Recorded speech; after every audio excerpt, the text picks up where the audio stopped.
Well, a very, very good evening, ladies and gentlemen, and welcome to Shop on TV with me, Rob Locke, with an E, and this is a really special show for you tonight.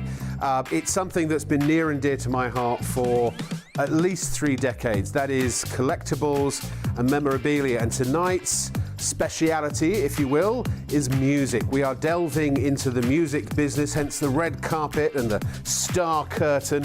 And all of these incredible collectibles, limited edition pieces, one-offs, including, actual autographs, signatures. We've got Annie Lennox, there is Elvis, Cilla Black, Dolly Parton, Paul McCartney and Mick Hucknall.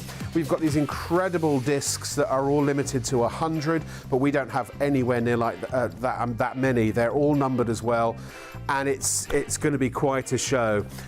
Everything is completely exclusive to Shop on TV tonight. You can't buy any of this anywhere else. We're on ITV1 and STV. All of the signatures are all authenticated.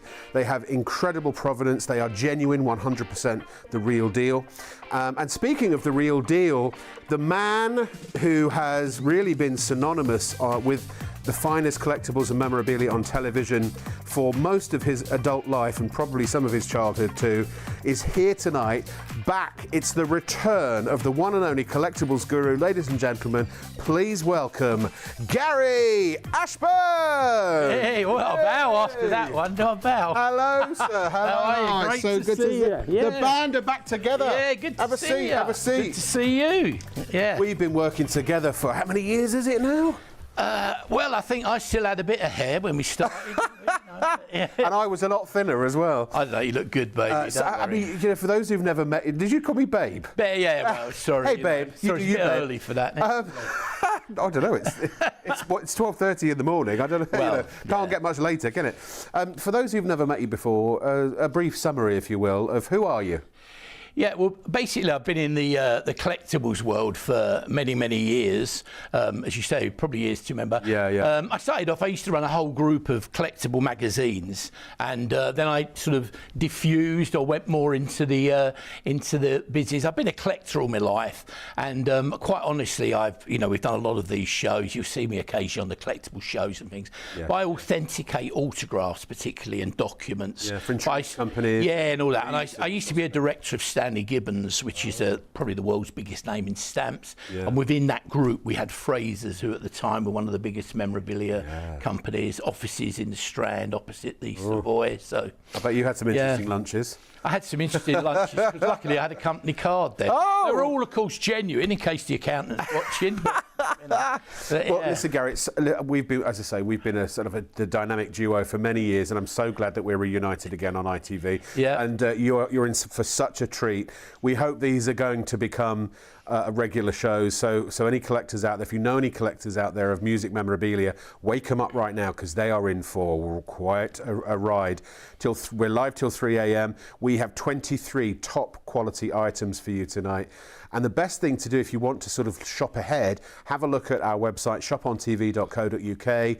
You'll see the live on-air shop now. If you click on that, there's our YouTube feed if you want to watch it. Also, you can send us a message. But look at this. Yeah, and amazing. All of those discs are limited to 100 worldwide.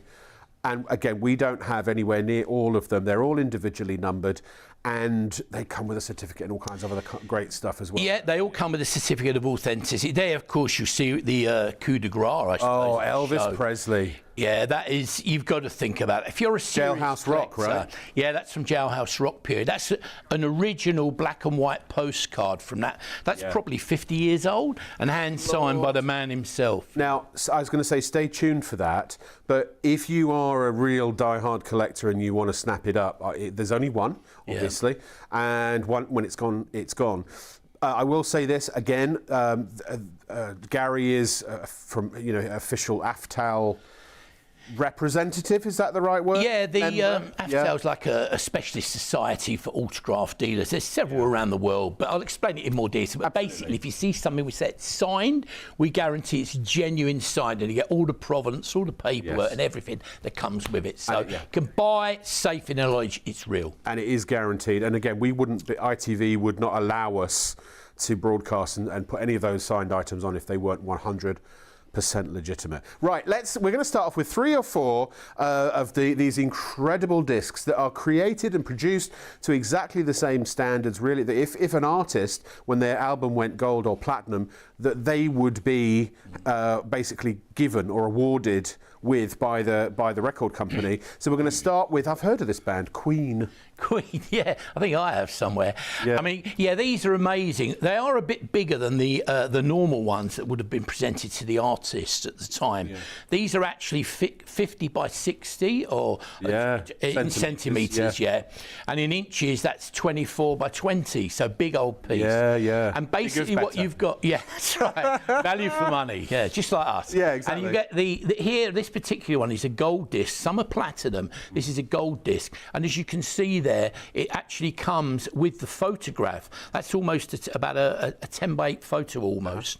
8 by 10 glossy. Yeah, 8 by 10 glossy. Yeah. Sorry. And you've got the picture of the from the album cover, and then you've got a plaque which gives you the number of the actual 100. So there's only 100 in the world, and in fact, so in other words, whichever one you get, you're the only person who'll ever own. Only 100 people ever get one. Yeah, really, really collectible. And this is one of our lowest stocks. Yeah. You know, we range from some we've got a handful of. I think the maximum we've got of any given disc is maybe 40 or 50. Yeah.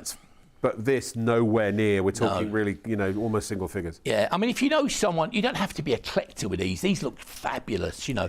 We know many, many people who've bought them. They've built whole collections, you know, at home on your favourite wall, whether it's in an office, a boardroom, or maybe you've got a business. They look fantastic. They're ready to hang. Literally just take them out of the bag and hang them on the wall. The certificate comes with it as well. Yeah. And, of course, you can spread the cost on PayPal. Exactly. PayPal Pay in 3.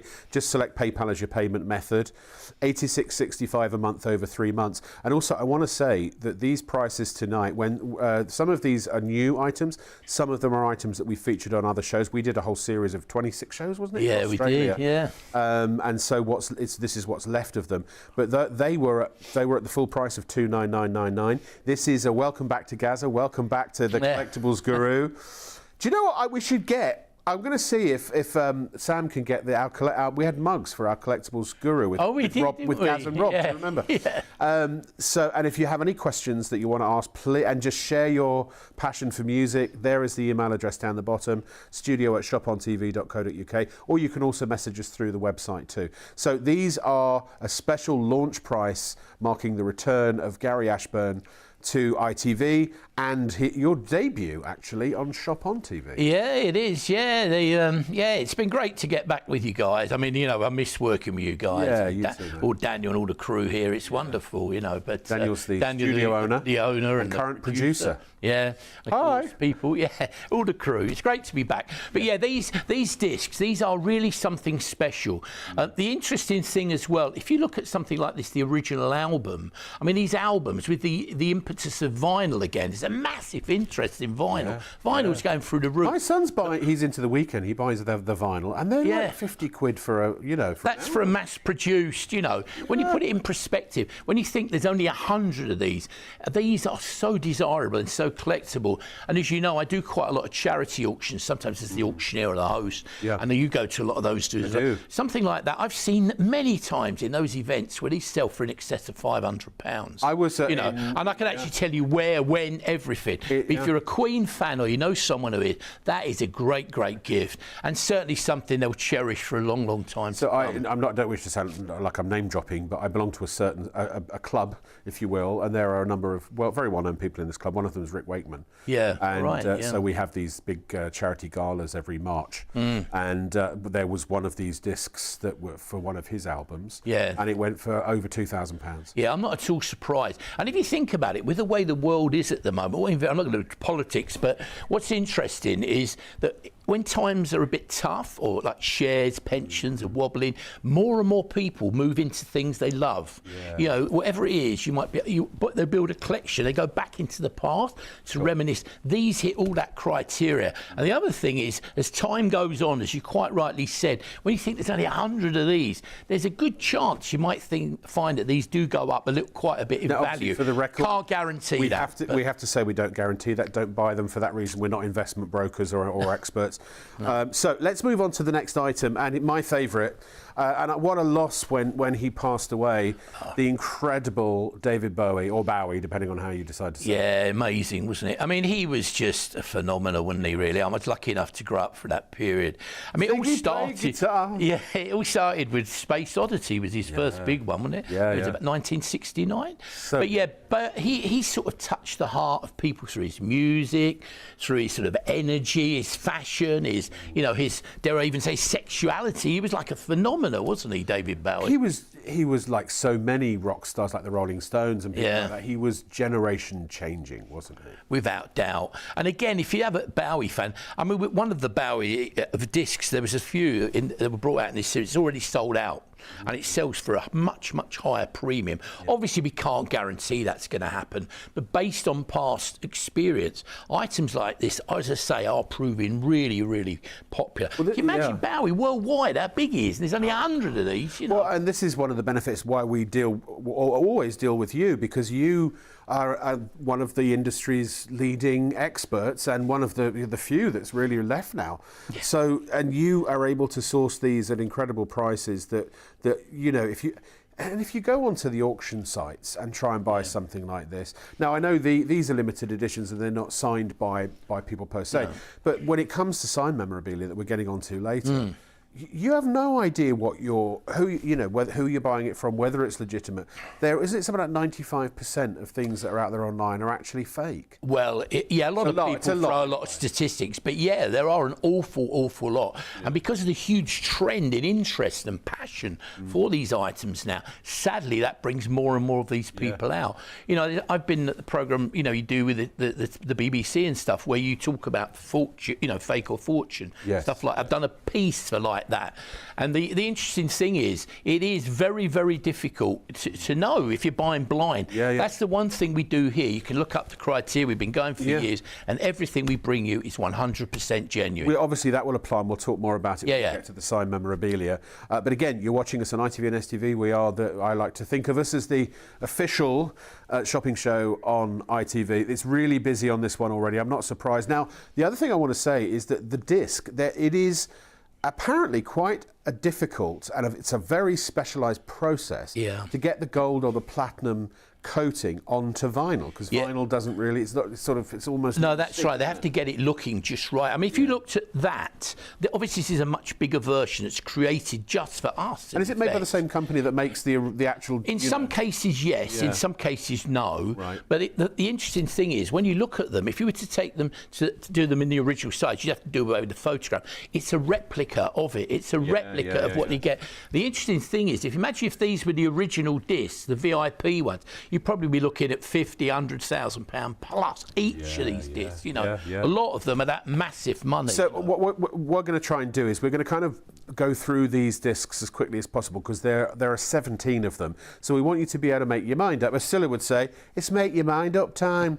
But my absolute favourite band, really from yesteryear, apart from Pink Floyd and, well, actually also Queen and also David Bowie and pretty much everybody, but the Beatles. I mean, the thing about the Beatles is they were just trailblazing, weren't they? They were. I believe this was actually their 7th album they produced. It took, at the time, it was actually very, felt very specialised, because it took the Beatles down to a slightly different mode of music. It was around that period. But it was a massive seller, obviously #1 in the charts for a long time. But anything with the Beatles is just really collectible. If you look at Beatles memorabilia, I mean, we haven't got any tonight. Well, we've got one of them, haven't we? But if you like a picture of the Beatles or anything to do with the Beatles, it's going for massive money. I mean, a set of autographs now for the Beatles, if you know they're genuine, probably cost you 20 grand plus. I watched a really interesting biopic, a biopic movie. Yeah. What was the name of their manager again? Brian Epstein. Brian Epstein. So it was about really sort of Brian Epstein's story. Yeah. But Parlophone, they weren't even a record. They were a record company. Yeah. But they what did they do? They didn't do mainstream music, did they? No, they. And it was like the last, because no one wanted to sign the Beatles. Yeah. And you know, Brian Epstein managed to get Parlophone, convince them to do something out of the ordinary. Yeah. And look what happened. Well, it was Brian Epstein and George Martin as well, who was the producer, wasn't he? I mean, they were amazing. And of course, in the early days, Pete Best was the actual. Pete Best was the. I'm so sorry. I have to interrupt you. This is going to happen. We told you got to be quick. We haven't even shown it to you. The Paul McCartney signed piece is what you could have had, but it's gone. I'm afraid. I'm so sorry. But remember, well done. And again, this is all guaranteed. These are absolutely genuine, 100% authentic, with provable, traceable provenance. And from only official people that these collectibles come from. So well done if you got the Paul McCartney. Now, we do have interest already. We've got a couple of people sniffing around the Elvis. Yeah. So that's not quite the way that was meant to come out, I'm afraid. It is excited by it. I've got to say, that Elvis, I don't know if we can click on that, please, Daniel. I mean, to get an Elvis Presley signature, I think that's quite a decent price, don't you? It is, actually. I mean, obviously, it's a considerable purchase, but if you check what Elvis goes for, you know, and as I said, I touched on it earlier, the interest at the moment in you know, like in specialist collectibles and memorabilia is immense. You look at the prices, the estimates, you know, places like, we'll talk about a bit later, but like the prop store and all this, they're going for big, that is his genuine signature. Gives me goosebumps. He actually held a real pen and signed that in person. Yeah. The interesting thing as well, what you touched on there as well is, with Elvis, you made a good point. If you look at the fakes on the internet and all these places where you're buying blind, you don't know who they are. No. Some of the people's paperwork's got no certificate, they've got no address, they're not a member of any societies. So what do people get when they buy these from Well, when they get here, they get a certificate of authenticity. It'll have a name, it'll have an address, it'll have a phone number, it'll have an email address, and you get a guarantee from someone who's an AFTAL dealer or a member of AFTAL. So if that were ever proven to be not to be legitimate, you'd get every penny. That's right. And basically, AFTAL, they're an organisation that the police, that the trading standards, that insurance companies use to value autographs. So you couldn't get better provenance. Well, the thing is, that's obviously when you buy it, whoever is lucky enough to get it insured. Sure. We do, again, can't guarantee this, but we do find that people, when they go and get it's actually in baskets already, it is going to go. Yeah. But when people go to get them insured, they actually find that they're insured for a lot higher than they paid for them. Oh, yeah. Especially on our show. Yeah. Because listen, if you want to hear the honest truth here, which I'm sure you do, Gary he knows he's an insider, he's an industry insider. He's not a retailer, he's not called a lot there. No, but it's true. And so you're able to get these at prices that no member of the public would probably ever be able to get. So you probably add a premium 1,000, 2,000 on top of this if it was being sold elsewhere. Yeah, sure. Oh, easily. You know? I mean, the last time I did a charity auction a couple of years ago at the up in Manchester at the Lowry, you know, a big posh do, you know, they let me in, but did they? Yeah, they did. Yeah, they kicked you out pretty quickly. Yeah, they let me in, and never to come back. But, that's right. But we did an Elvis there, and I mean that went for $7,500 grand. But you know what it's like. I mean, it's not unusual. Yeah. The thing about this, the story behind this, I know a lot about this as well. When I was a director of Stanley Gibbons, I was saying earlier, in that group of companies, they had a company called Fraser's. Now, Fraser's were a specialist in memorabilia, one of the first. Gibbons has been on 150 years in the Strand in London, and upstairs was Fraser's, all this wonderful memorabilia. It was like a tiptoe through the world of the annals of history. And this was actually sold in an auction there back in 1997. And I was one of the people there when the auction was done. It was sold in a postal auction. And the other thing about it, so we know who bought it, we know where originally it came from. Didn't it sell for almost that? Well, it sold for nearly that then, And it's like, 1997. So it's basically doubled more than doubled in price. But if you put that in the retail market, have a little look round. In a specialist auction, you could easily put £500 to £1,000 on that. What it could go for. Get the buzz going. And the other interesting thing with this, why it's genuine. At the time, you see an Elvis with a big felt tip pen on, you know it's fake. They weren't around. No. Or you see a Sharpie pen where you get an autograph that's never going to fade. When you look at that, you go, oh, the autograph's a little bit fadey. Well, it's 50 years old. It's written in biro. And biro, That's what they did, and that's why you know it's real. If it was done in a big black pen, you know it ain't real. That's one of the reasons you know that's real, and that is a piece of music heritage. It basically it's actually, I call all of these items the music antiques. It's over 60 years old. It's perfectly signed. You've got great provenance. The guy who, I don't even know who's owned it for the last 30 years, is a really established collector. He's got to his 80s. He's got to downsize. It's breaking his heart, but he wants these items to go to people who love them as much as he did. I'll give you his name. I can't give you it on air, but he's quite happy. And listen, by the way, whoever is the lucky person to get this, if you need additional peace of mind or want to ask any questions, drop the studio an email and leave your contact number, and if you can just say that you give us permission to contact you, and Gary will call you. You can chat with Gary, and because we know it's a considered purchase, but it's it's white glove service. But I want to just give you peace of mind. Unfortunately, we can't use PayPal Pay in 3 with this because it goes over the £3,000 limit with the P&P. But the point I'm trying to make is that you are buying a piece of history. People are buying collectibles and memorabilia now instead of ISAs and gold and stocks. And now, again, we're not, what do you call it? We're not FCA registered investment brokers or anything like that. We can't guarantee that these are going to go up in value or anything else, even though historically they have, and even though it's possible and dare I say maybe likely that they will. We always say buy it because you love it. But the fact is, I was thinking about buying some gold, and I thought, well, if I get gold, I'm going to stick it in a safety deposit box. What joy do I get from that? I mean, all right, you might make a bit of money over a few years, but this, you can put it on your wall if you so desire.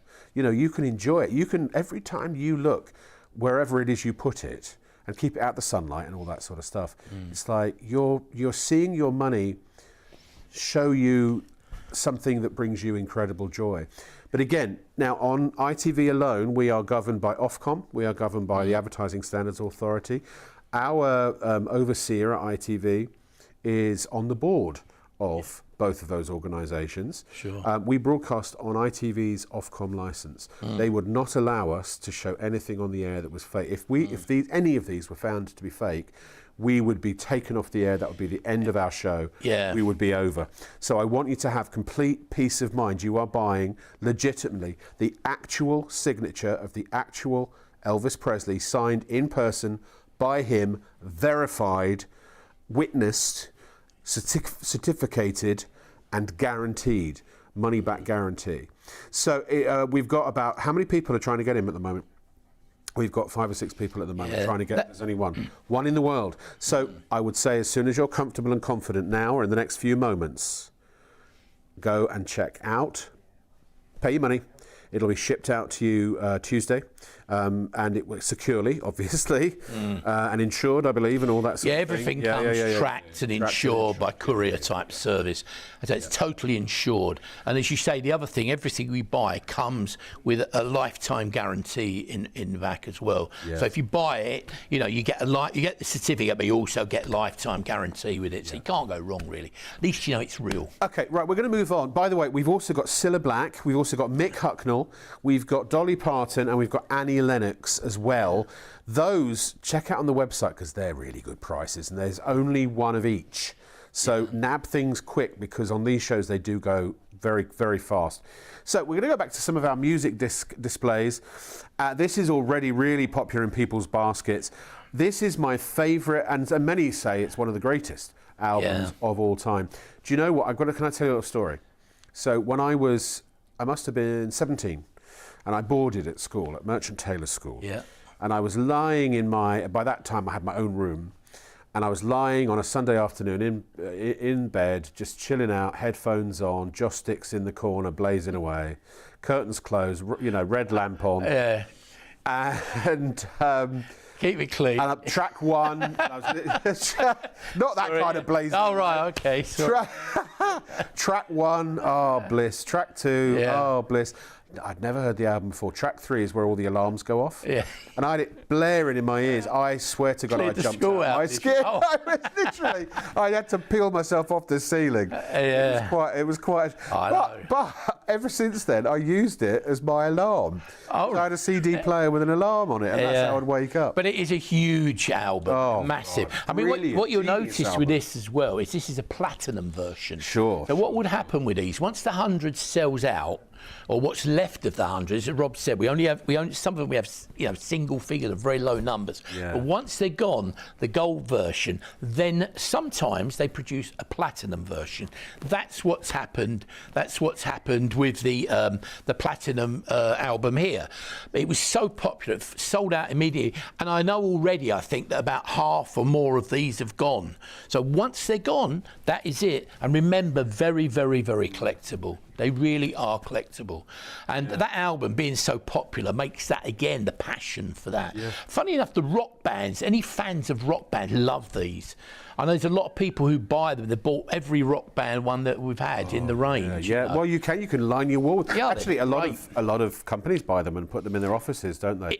We find a lot of them. Airbnbs.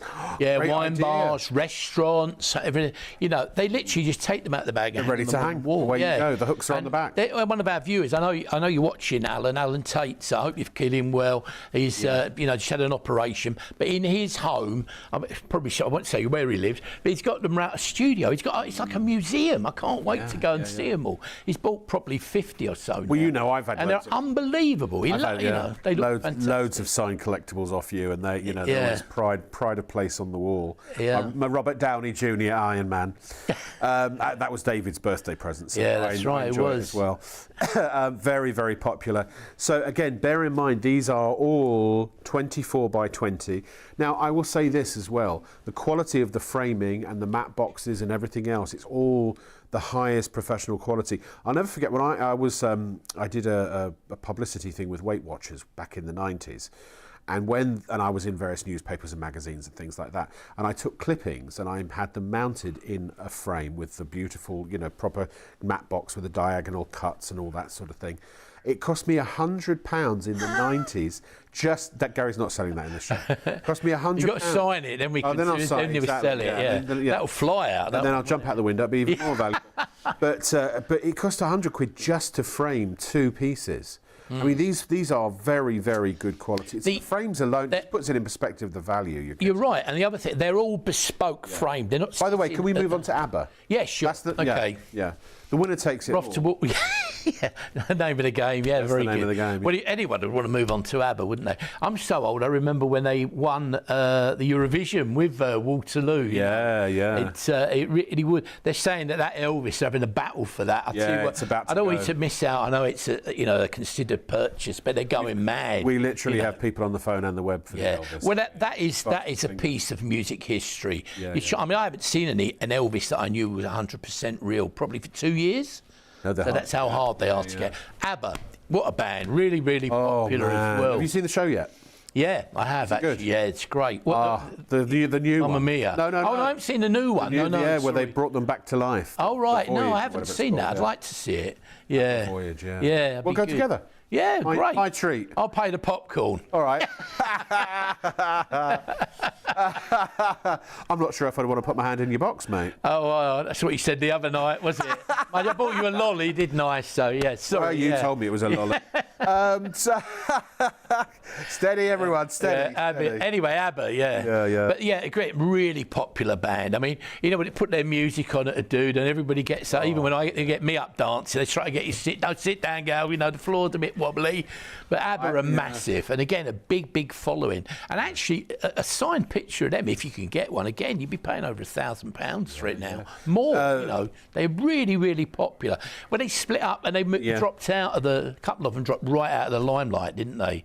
Yeah, for sure. Yeah. But do remember with any of these, if you know somebody, you don't have to be a collector. If you know somebody who just loves one of these bands, the great thing about music, it takes you back to certain periods of your life, doesn't it? And you think, oh yeah, I remember we were there when we danced to that, or we met, or we went on a weekend, or whatever it is. These will remind you of something special in your life. And if you know someone who's an ABBA fan, these make fabulous gifts, often for birthdays, anniversaries, special gifts, retirements, you know, whatever it is. A lot of people buy these. To the music they look brilliant. And even if you're having a fundraising event, have a think about these. Because remember, these are being sold tonight the same prices as they were 5 years ago. You know, you won't get, normally these are, you know, over £300 now. It's a special price just for tonight. You really, I mean, take advantage of the savings and the special prices. Look, I know 250 quid, you know, it's a decent chunk of change, but these are very, very special collectibles. And what do you get for 250 quid these days? Not very much. Last thing I'd say about ABBA, I mean, Gary, knowing me, knowing you, I guess they're probably quite popular. Yeah, right, let's go back to the signed photos. Mick Hucknall. Now, I tell you, these are really actually quite affordable. I don't know how you've done it for this. Again, they are absolutely legitimate, genuine, 100%. The provenance is traceable, trackable, provable for insurance purposes, for resale purposes. They come with a certificate of authenticity. They come with a lifetime guarantee. 99 quid for a Hucknall. It's crazy, isn't it, really? Only one, of course. You could pay that for a printed one or something. What you've actually got here, it comes mounted. It's 16 by 12 in total size in inches.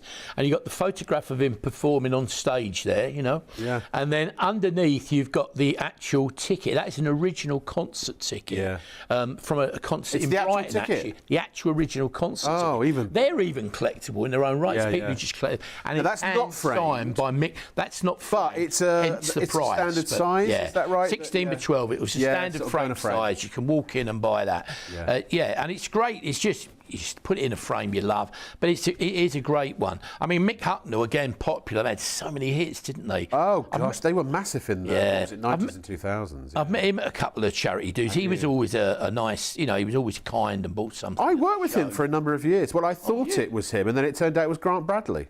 If you're watching, Grant, by the way, how are you, mate?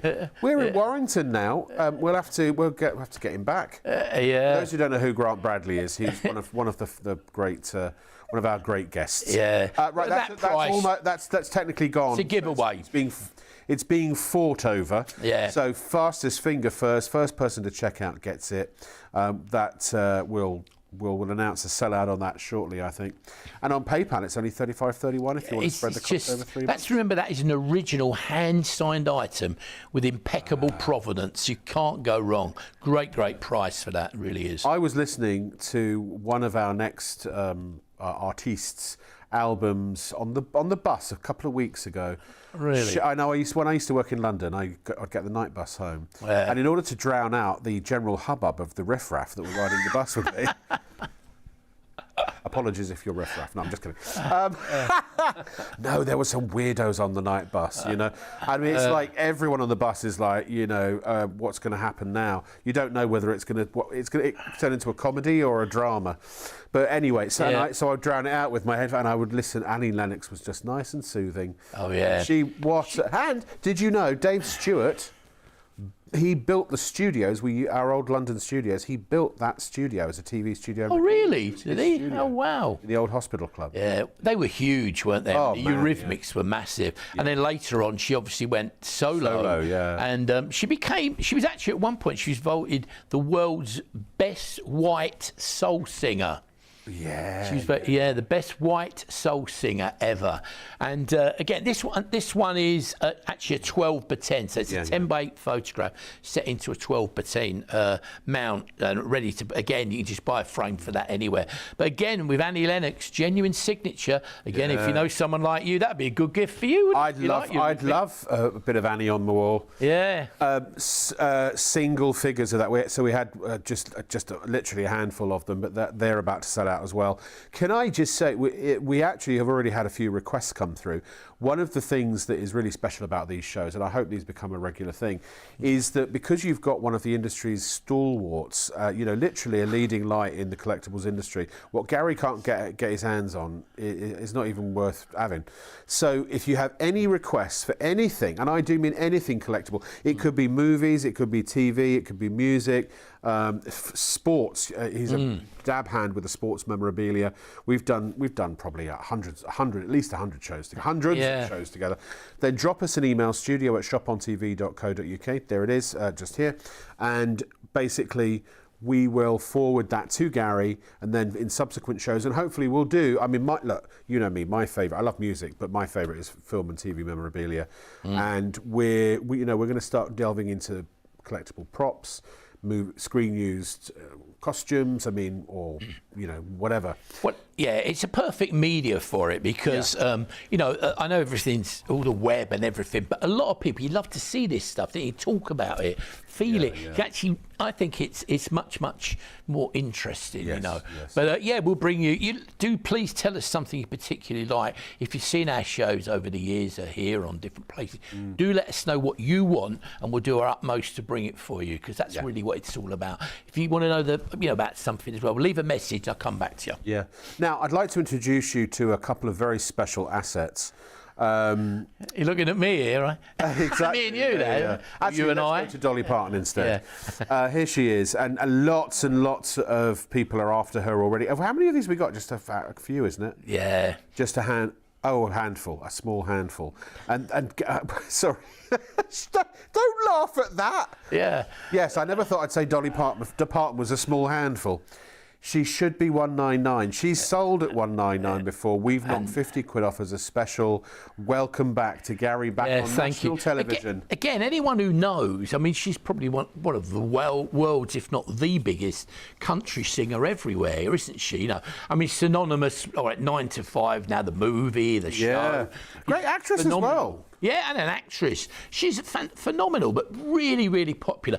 But normally, if you go into the retail, if you can get a real one, which is always the problem, buying blind, you just never know. That is we've touched before. That is the problem, knowing that it's real. At least here, all those doubts are taken away. As I say, with that paperwork, and keep everything that comes with it, the certificate and everything. Yeah. It does add to the value. You can take it somewhere. You could walk into a major auction house, say, this is what I've got. And that's taken, as I say. If you remember this society we use, their paperwork is used by the police, by the trading stands, all those people.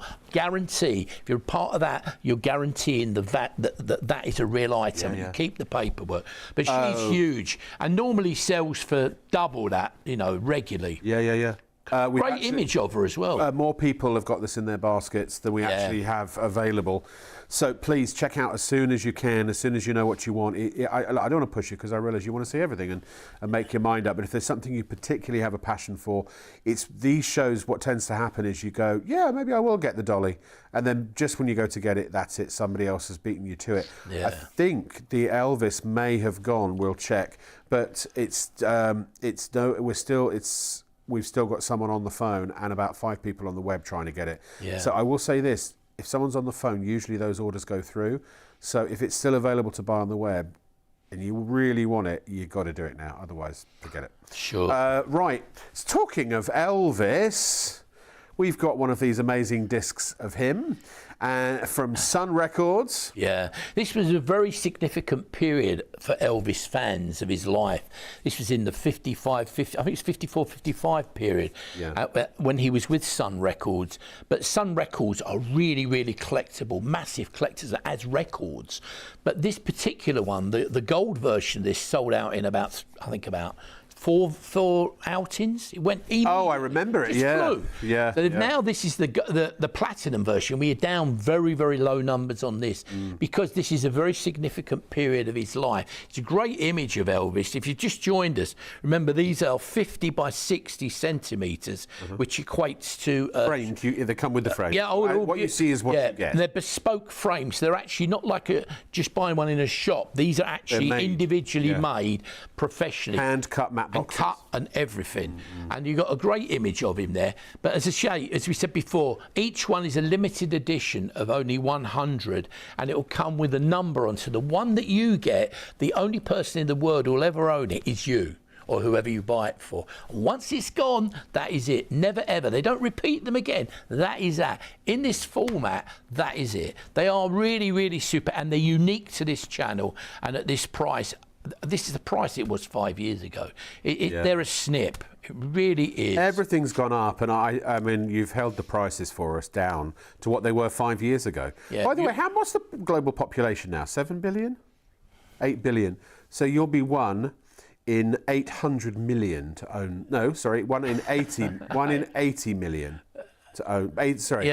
Yeah, 1 in 80 million to own. We better get quick then, because there aren't many left now, are No, there really are. And these are flying. This is very low in stock Yeah. now, this one, yeah. But we would have started with 100, and then they break the mould, so to speak. right. We haven't got all 100. No. They've gone, yeah. And they are exclusive. You can look anyway. Now, unless somebody bought these from Gary in the past on a previous show and is selling them on eBay or something, you cannot you can't. get them, and you'll find them at high prices anyway. Yeah. Again, I've been at charity dues, and this particular one has just flown out. If you know someone who's an Elvis fan, there's millions of them out there. Have a little think about it. When you go to buy a special present for a special occasion, have a think about it. No matter what the artist is, whether it's Elvis or one of the others in this range, this is something they will never forget. They'll cherish and love it forever. Remember, there's only 100. We can't guarantee it, but there's a very good chance that may actually increase in value too.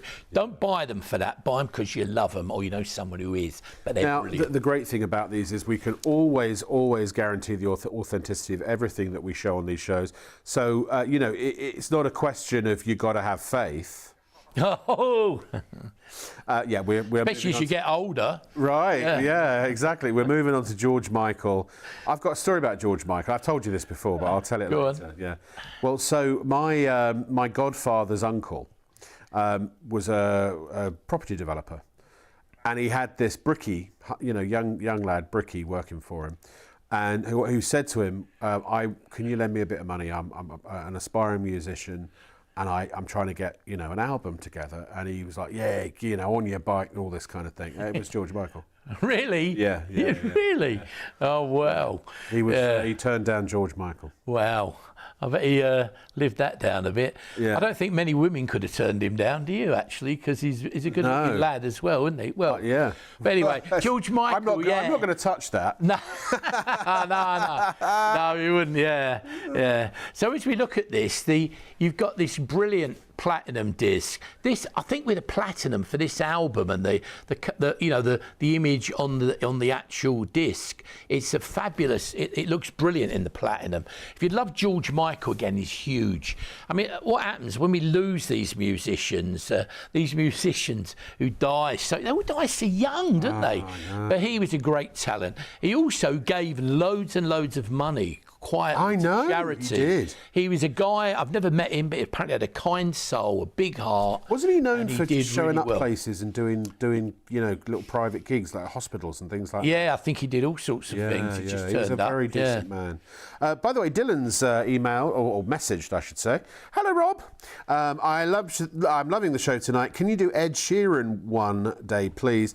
We've got an Ed Sheeran, not on the show tonight, but I think there's an Ed Sheeran. I think there is an Ed Sheeran in the range. Yeah, if you leave your details or an email address or something, we'll give you contact you, give you the details.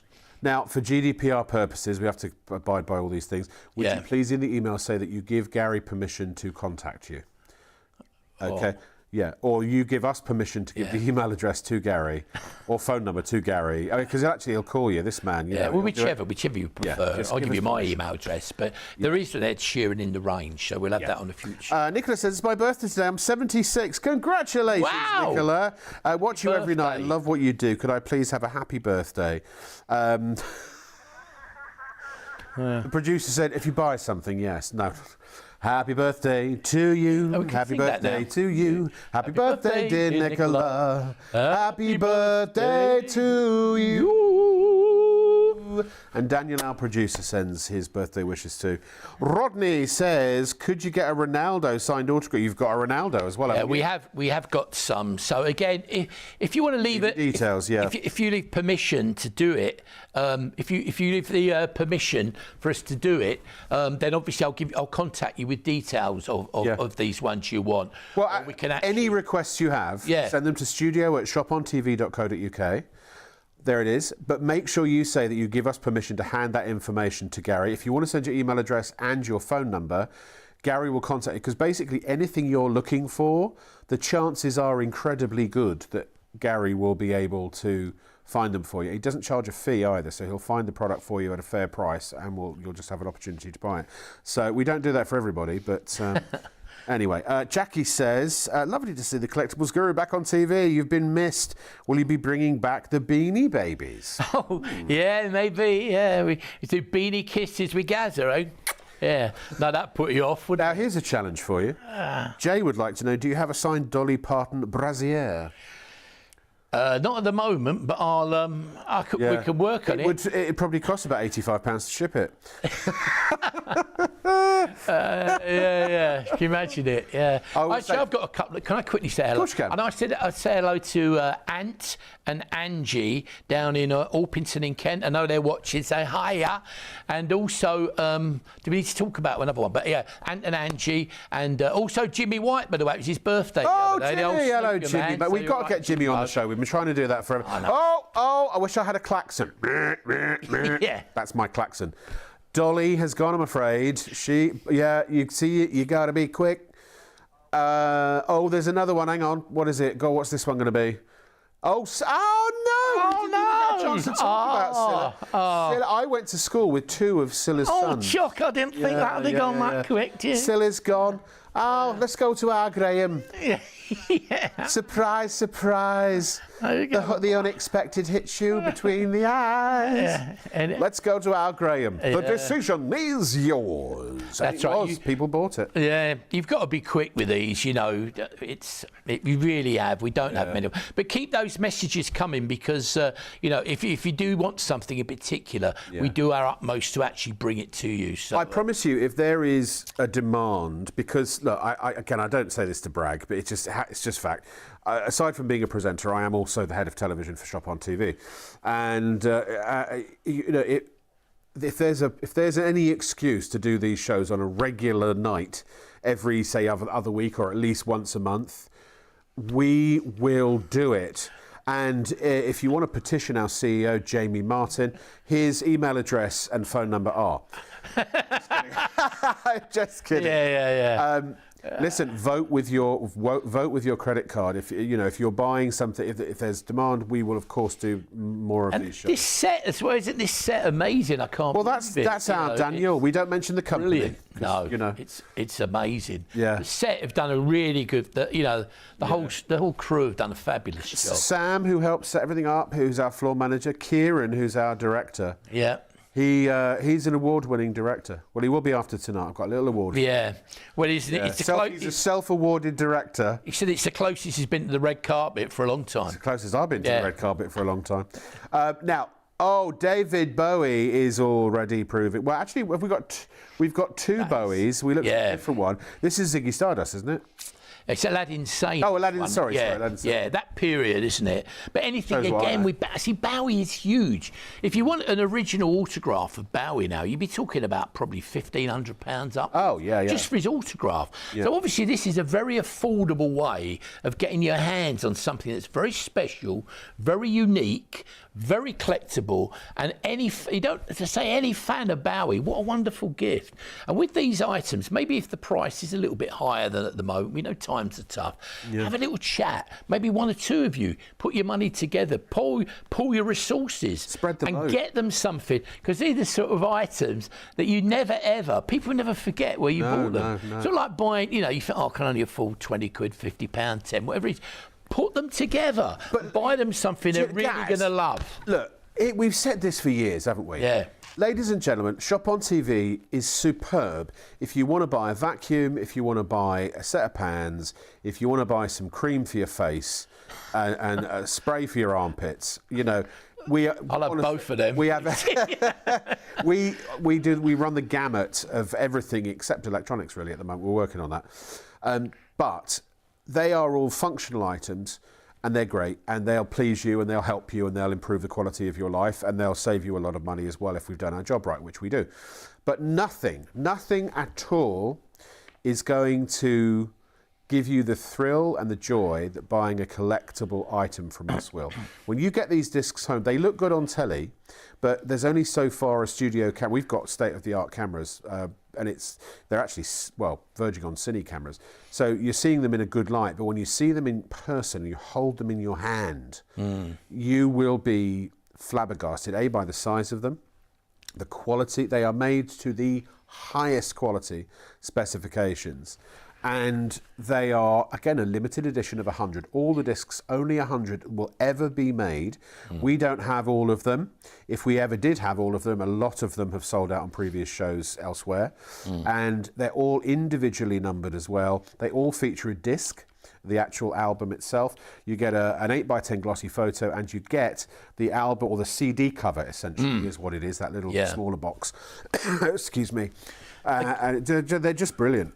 Yeah, sorry, I was going to say that, and they are exclusive to this channel. Remember, you can't buy them anywhere else. And tonight, at a special price, do have a think about that, because you've got the benefit of paying by on, you've got the opportunity to buy special payments, haven't you? But Bowie, I was at a charity auction actually about 3 years ago, big event, and one of this exact album went for £1,500. Yeah, it was so I was actually frightened that they thought that they were getting. They actually thought they were getting the original. I stood up and I said, "This isn't the original. This isn't the original disc. Because if it did, it'd be like 50, 100 grand upwards. But it's a great replica. It's a replica.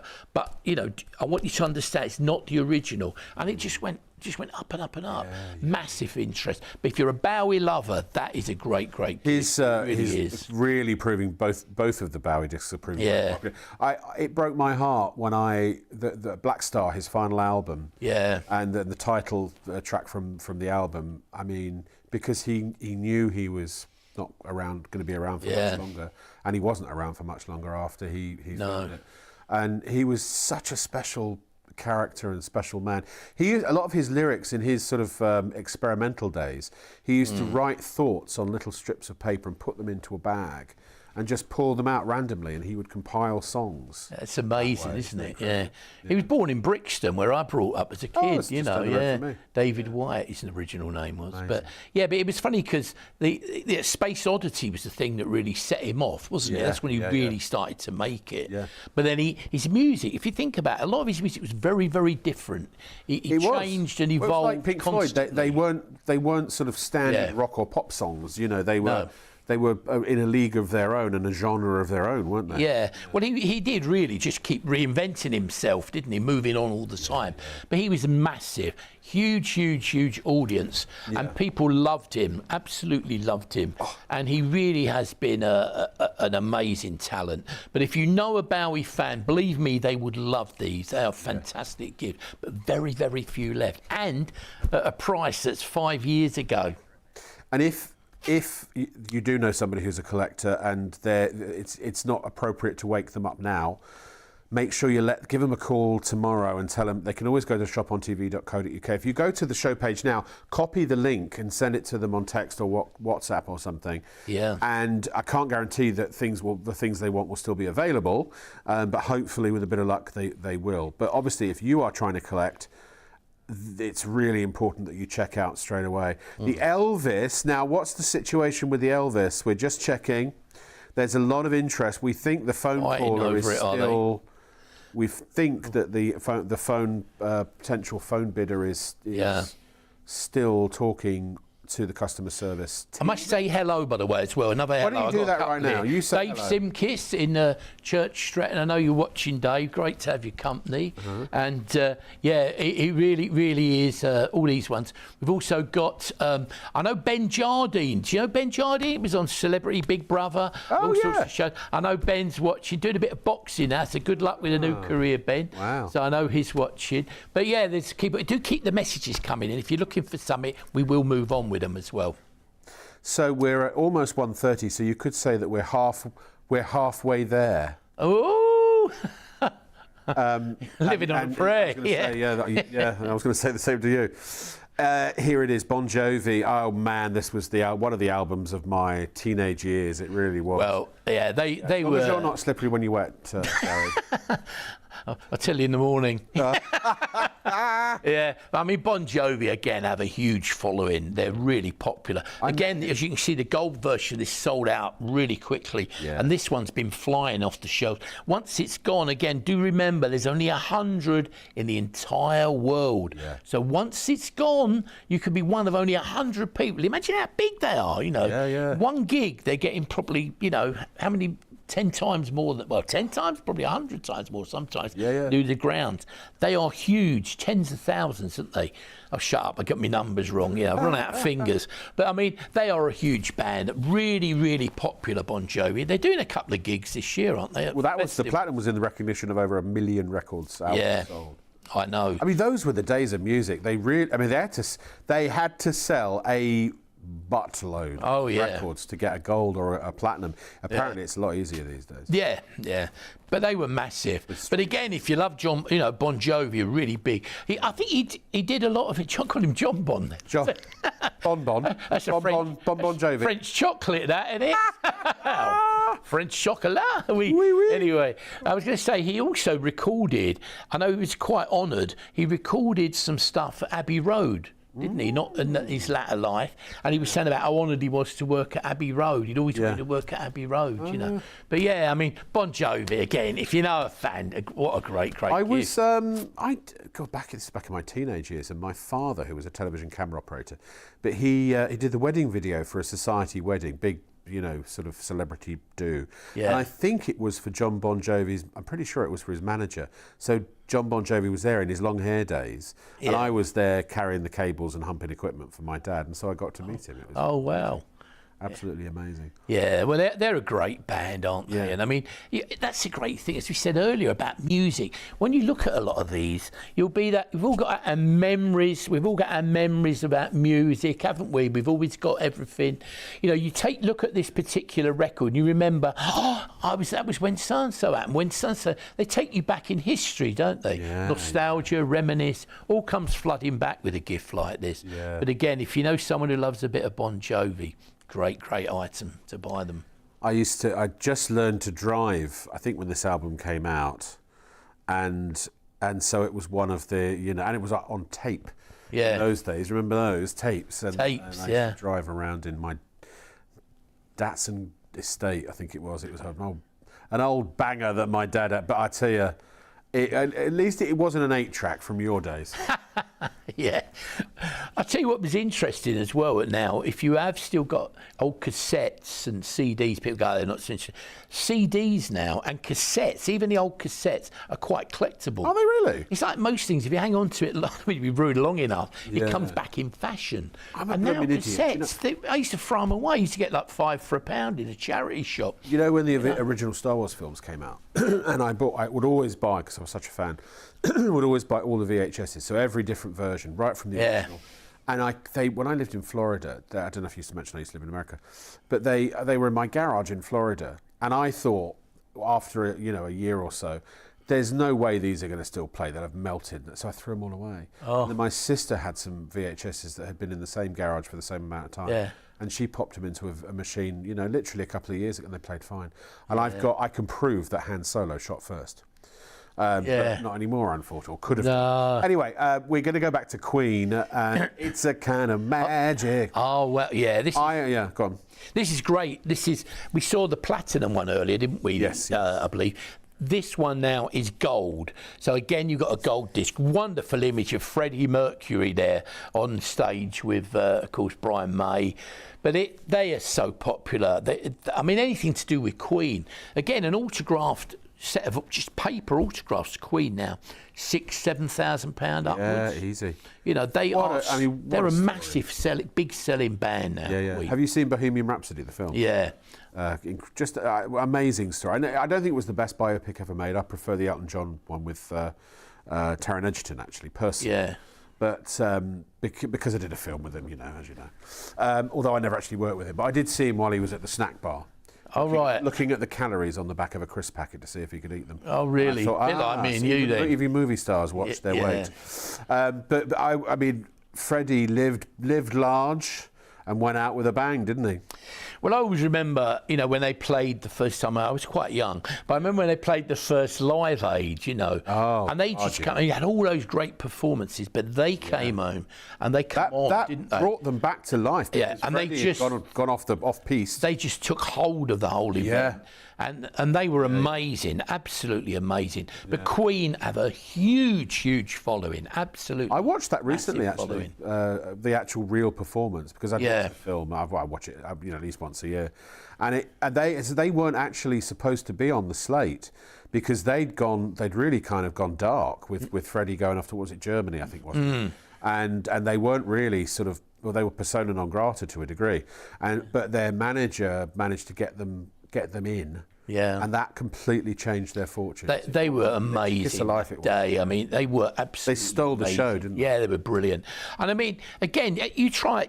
I mean, there's millions of Queen fans out there, but trying to find anything that's affordable is almost impossible. Oh God! So what you've got here really is, I know it's still £250, but it's something that's very affordable, very collectible, very desirable, and any Queen fan they would give anything to own that, but very few of them left, so don't hang around for that one, I tell you. But also, just for the sake of scale, I mean, obviously we're sitting next to these, but you can see how big these are. I mean, they are 2 feet tall by 20 inches, so 1 3/4 feet of a foot wide. They're deep, they're also like the vagabonds and blackguards from the 1600s. They're ready to hang. Yeah. You literally put a hook on the wall, and it's all there to go. I mean, they are framed by hand. The map boxes inside, the card is all cut by hand by expert framers. The photos are the high resolution, high quality. The discs, again, the process of actually getting the platinum or the gold to adhere to vinyl, it's a very specialised process. It's quite an expensive process, and it's a very specialised process. It's not something you just walk down the street and do, get any old bloke to do. These are very special. Your £250, when you get these home, you'll go, oh yeah, that was worth £250. But also, you hoover, you stick it in the cupboard. This, you can put on the wall, you'll see it every day. And I tell you what, when people come round to your house and they see these, I remember this when you had your place in South Croydon, and he had a lot of these awards all over the walls every time you had a party, and they were numerous. They were, I mean, they were like Freddie Mercury's days. That's where I met Daniel, the owner of the studio, for the first time. Oh yeah, it was, wasn't it? Yeah. Wow. Yeah. And he was starstruck. That was when the smallest butt broke the sofa, wasn't it, that day? That's right, yeah. Imagine. It was such a good party, we broke his sofa. Yeah. He said it was second hand. It's always a could afford on your wages, wasn't it? Yeah. But everyone, what were they doing? They were literally standing by the walls gawping. Well, it's like the Wailing Wall of Jerusalem. Yeah, you may have heard this story. If you have, I apologise. But when I was moving from that, we had a lovely apartment we were in, and we were, big high ceilings, a flat, all right, in a flat. We called it an apartment. I still haven't forgiven you, because I told you if you ever move out, I'd happily move in, and you never called me. I did. You didn't answer. That's right. Sorry.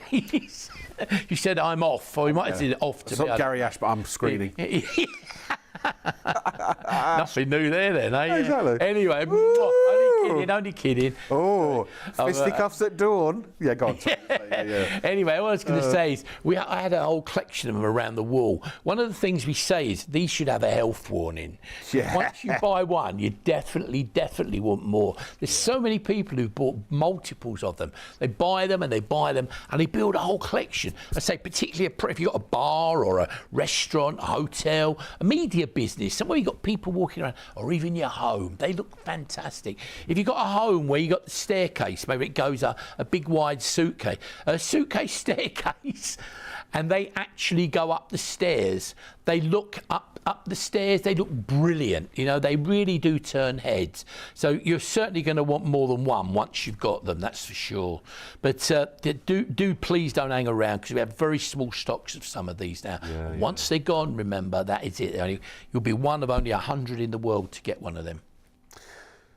We've got some more messages. Have we? More well wishes for our lovely friend Gazza, who got his bus pass a few years ago. We always talk about it, don't you? Yeah, I tell you what, that is a great thing, the old bus pass. Yeah, saves me a fortune. Kev says, "Hi guys, loving the show. Great to see Gary back on ITV. I've been waiting to see if Gary will be on Shop on TV. Of course, it had to happen eventually. Thank you. Didn't it? We tried to stop it for as long as possible. In the end, he showed up. When they barred me. Yeah, I got in through the back door when they left it open. Have you? Interesting. You got any Shakin' Stevens? Actually, funny enough, I think we have, actually. I'll have a look for you. I think we have. Again, if you allow us to send you an email address, I'll check that out for you. I'm pretty sure there is a show. Yeah, drop us an email. Give us permission to give that email to Gary, and he'll get in touch. Go for that. Stuart, George Michael wasn't ever a bricklayer. He was religious and used his faith to build walls. Oh, very good. That was from Stuart. I like that. That was excellent. He wasn't a bricklayer. He just humped the bricks. Just for a point of reference. Yeah. Anthony said, "Have you any discs or autograph items by The Who?" You have, haven't you? Yeah, recently we did have one went recently. They're very hard to get, especially if you want Keith Moon, because obviously many years ago he departed. But they have a huge following, The Who, and the same in this range. We do have one of their discs. And but, also, I can check that out for you. Yeah, I think we do. Anthony's also after something from the movie Quadrophenia. Oh yeah, I've got some stuff. I remember a Quadrophenia. Yeah, I mean, I actually did an auction. Sorry to interrupt. I did an auction for Quadrophenia in Brighton with people like Danny Dyer and all the cast of that. Yeah. And we did a big auction. So I've got quite a lot of photographs with them and pictures, but we have got some photograph stuff. So again, if you leave your details and you're happy for us to contact you, we'll sort that out for you.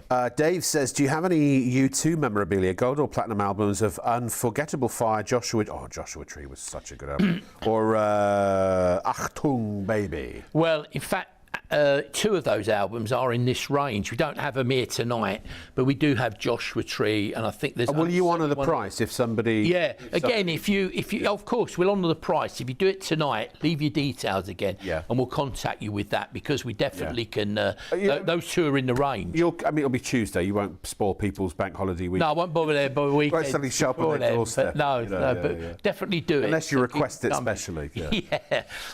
See, this is the thing. If you've got something particularly you're looking for, this is the man, and you know, this is the opportunity to make these requests. And if it's something Gary doesn't have, it's something he probably can procure.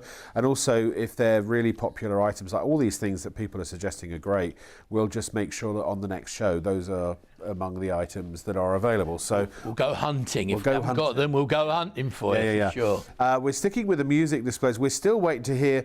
I don't know if our CEO Jamie is watching. We're trying to find out. We think that the Elvis has sold out. We believe it was confirmed on the phone, but our system isn't yet showing that whether the sale has gone through. So maybe that's something you could look into, and if it hasn't gone through on the phone, maybe you could release it so people can buy it on the web. That would be lovely. Thank you very much. It's amazing that we talk. Still fighting over that, aren't they? Yeah, we've got loads of people trying to get it, and that's the problem. And I want to make sure that people are happy. Well, that's right. You don't want to be disappointed. No. Fleetwood Mac again. You know, I mean, huge band. This at one point, the huge band. Huge. Yeah. And at one point, this album was the longest album ever in the British charts. Longest ever. It was in the charts for the longest period, and it was a huge album. But Fleetwood Mac, a massive band. Yeah. You know, really. I don't have a lot of exposure to Fleetwood Mac. What were some of their? I probably know their songs. Well, yeah. You Can Go Your Own Way. That was another one. Oh, of course. Quite a lot of women used to sing that to me. And you can go. I was going to say, was that a song, or are you just giving me a direction?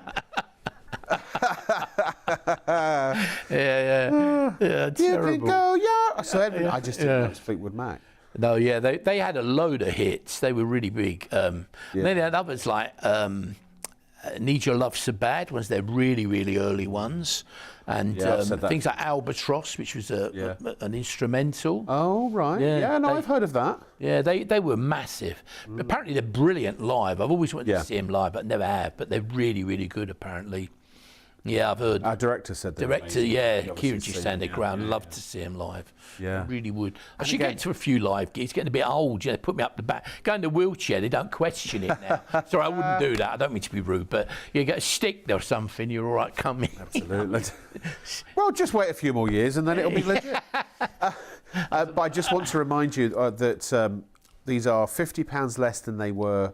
Well, actually, they're £50 less than they've sold at before. We're honouring this special price because this is the return of the Collectables Guru, Gary Gazza Ashburn, to ITV, and his first time on Shop on TV. Gary and I have been TV partners in collectibles for years and years and years, so I'm really happy that he's back, and I know a lot of you will be too. I hope that a lot of the people that know Gary are watching the show tonight. Undoubtedly, there are still more people to discover his return. But also, these are the highest quality, and at 250 quid, they are limited to 100 pieces. We don't have all 100 of any of them. So you're going to be one in roughly 80 million people in the entire world to own one. And once they're gone, they're gone. Pink Floyd, again, basically the album of many people's childhoods. It's the bestseller tonight, actually, apart from obviously the autograph collectibles. I think the only autograph that collectible hasn't sold out is Mick Hucknall. Oh no, and Annie Lennox.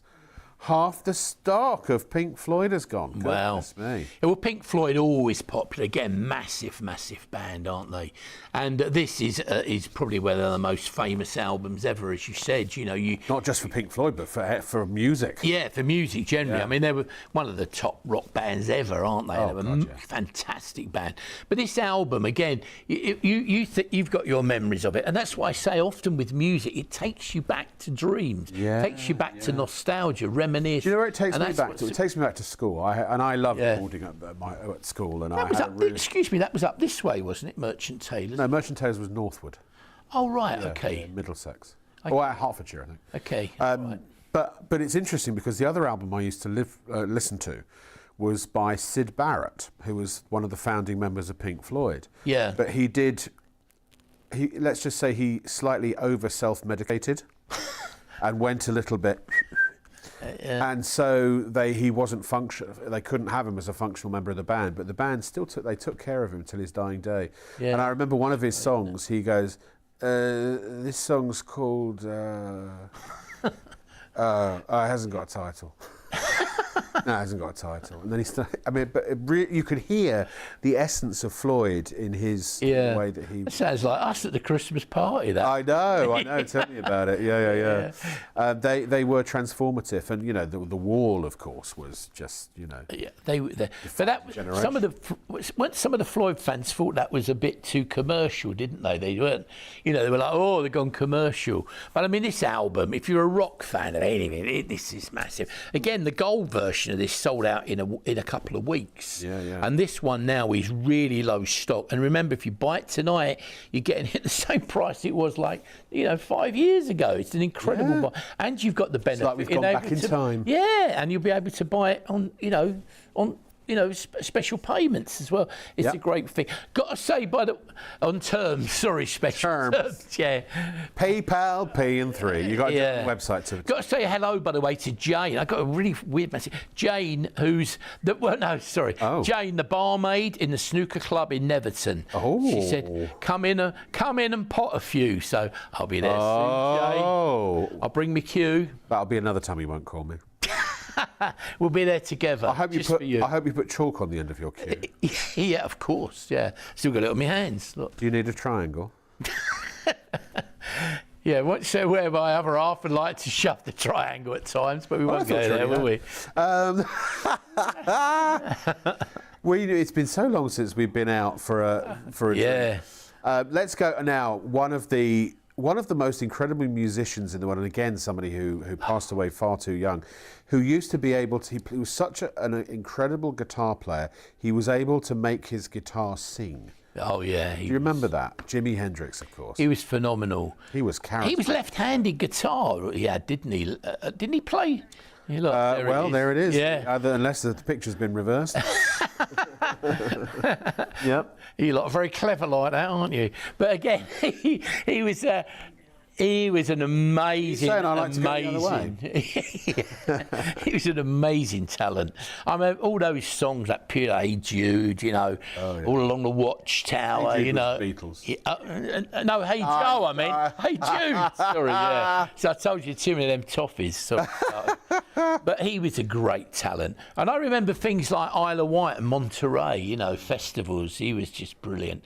And he was actually he made it really in England before he did in America. Oh, really? Yeah, he became bigger here. He did Woodstock, before he did in the States. Pardon? He did Woodstock, didn't he? Yeah, he did. Oh, yeah, Woodstock as well, yeah. But he was phenomenal, wasn't he? And again, as you say, passed away so young. By the way, can I just say hello to everyone on TikTok? Hello, TikTok. So Sam, our floor manager, set up a TikTok page called Shop on Sam, if you want to check for it. And he's a young, handsome chap. You'll know that's the right one. There's only one other Shop on Sam, I think, that's sort of, but it's spelled slightly differently, and it's not a handsome young white gentleman. Just as a point of distinction. So, but yeah, if you want to check it out, he's getting massive followers because he's a very handsome man. Yeah, apparently. That's why I didn't let me or you in it, wasn't it? I suppose. No, that's why I'm surprised. He won't come too close because we'll break the lens. Yeah. You know, it's a brand new iPhone. Yeah. You know what I mean? But be careful. Got to be careful. Yeah. He's not going to pass that safety limit. No. Anyway, shall we continue? Jimi Hendrix. Motorhead. Now, I haven't seen a lot of Motorhead collectibles. No. Ace of Spades. Yeah. Ace of Spades. He was a boy, wasn't he? Oh, wasn't he? Didn't it originally? Wasn't he with? Was it Hawkwind? Was the band he was with? Wasn't it before? Before? No idea. No, I was hoping you knew that one. I'm not. Lemmy.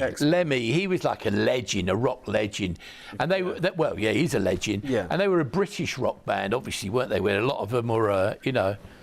From 1971 to 1975. Yeah, he again. Just off the top of my head. Man, these rock bands though, these are so popular. The fans of rock bands. We've had in this range. We've had AC/DC. We spoke about U2. All of them. Pink Floyd. You know, Led Zeppelin. They're massive. This one as well is huge. You know, he's done really, really popular. Brilliant image of him. Look at that great image of him. Yeah. And remember, if you have just joined us, these are unique to this channel. They're 50 by 60 centimetres, big pieces. That equates to 24 by 20 inches. And what makes them unique, they come with a great photograph. You've got the cassette case image on the front. You've got the disc in the middle, exactly as it would be on the VIP one that goes to the band. And you've got a plaque that actually tells you exactly which number it is in the range. So whatever one you get, you're the only person in the world to own that particular one. And once they're gone, that is it. So they're very desirable, very collectible, make fabulous gifts. Once you want one or two, you'll want more and more and more. And somebody might be lucky enough to get number one. Oh yeah, occasionally it happens. You hooked me up. Oh, was it you? No, sorry, it was someone in the States. I got a signed Anthony Daniels, and it was number one. Oh wow! Of 1,000, I think it was. Yeah. And I did splinter off with somebody else. And I'll never buy you another burger. Oh! I'm on a diet. Oh, you're on a diet? Yeah, you're doing well, looking good, mate. I'm on 2 diets because you don't get enough food on one. Yeah, I know. Bob Marley, another one. Well, I'm going to boast here. I saw Bob Marley live many years ago, and I'm so old, I can't remember if it was in Ibiza. I think it was in Ibiza. He did or was it in? You were in Ibiza. Yeah, being a trendy DJ. That's and all what I that, thought. you know, many years ago, you know, and I was doing a bit of DJing until they sacked me. All right. They've just said many decades. All right, many decades ago. Yeah, my mum gave me a bus pass and I went. But to tell you the truth, we were working in dear old Benidorm then because there was a lot of work. We used to play rugby in the winter and go to Benidorm for the summer. It was one of the few places then, like Arundel, you know, all the different Lorette that you could go to, you know. And we go to Benidorm, and we went on boat to see Bob Marley in concert live in the Bullring he was playing in, wherever it was. Yeah, he was playing in a Bullring. They had a lot of concerts in Bullring, so huge stadiums, and he was fantastic. And having been brought up in Brixton, I had reggae all around me all my life. And it wasn't my favourite music because I heard it every day, you know. But Bob Marley took reggae music into new dimensions, didn't he? He became amazing. I mean, he was an amazing talent, and live he was superb. And another one died so young. I know. I used to go to Universal City Walk quite frequently when I lived in Orlando. Yeah. And there's a Bob Marley club in City Walk, and it was a great place to go and you know, have a few cocktails and what have you. And reggae's a great. I don't know. There's something about reggae that makes you feel like you're on vacation. You know. Yeah, it's true. It is. It has that sort of feel about it. Something tropical. Yeah. If you're living in an apartment or a flat and you've got them above you and below, it's a bit nauseous sometimes. Then, you know, the old walls are going. You know. Well, I live in Croydon, so you can imagine that. But not forever. No. Well, I lived in Croydon for many years, but you did. That's right. We were neighbours, weren't we? Croydon, Well, you were in South Croydon. Changed. Well, I was in South Croydon. I was in South Croydon the first time, and then I moved to North Croydon because my son went to the Brit School. Yeah. Floor manager Dave, for those that are familiar, and so he could literally walk outside our building, get on a bus, and then a mile down the street, get off the bus for school. And because at the time I wasn't sure whether he'd quite get the transport system in it, because he'd never been to England before. He was born in America. Sure.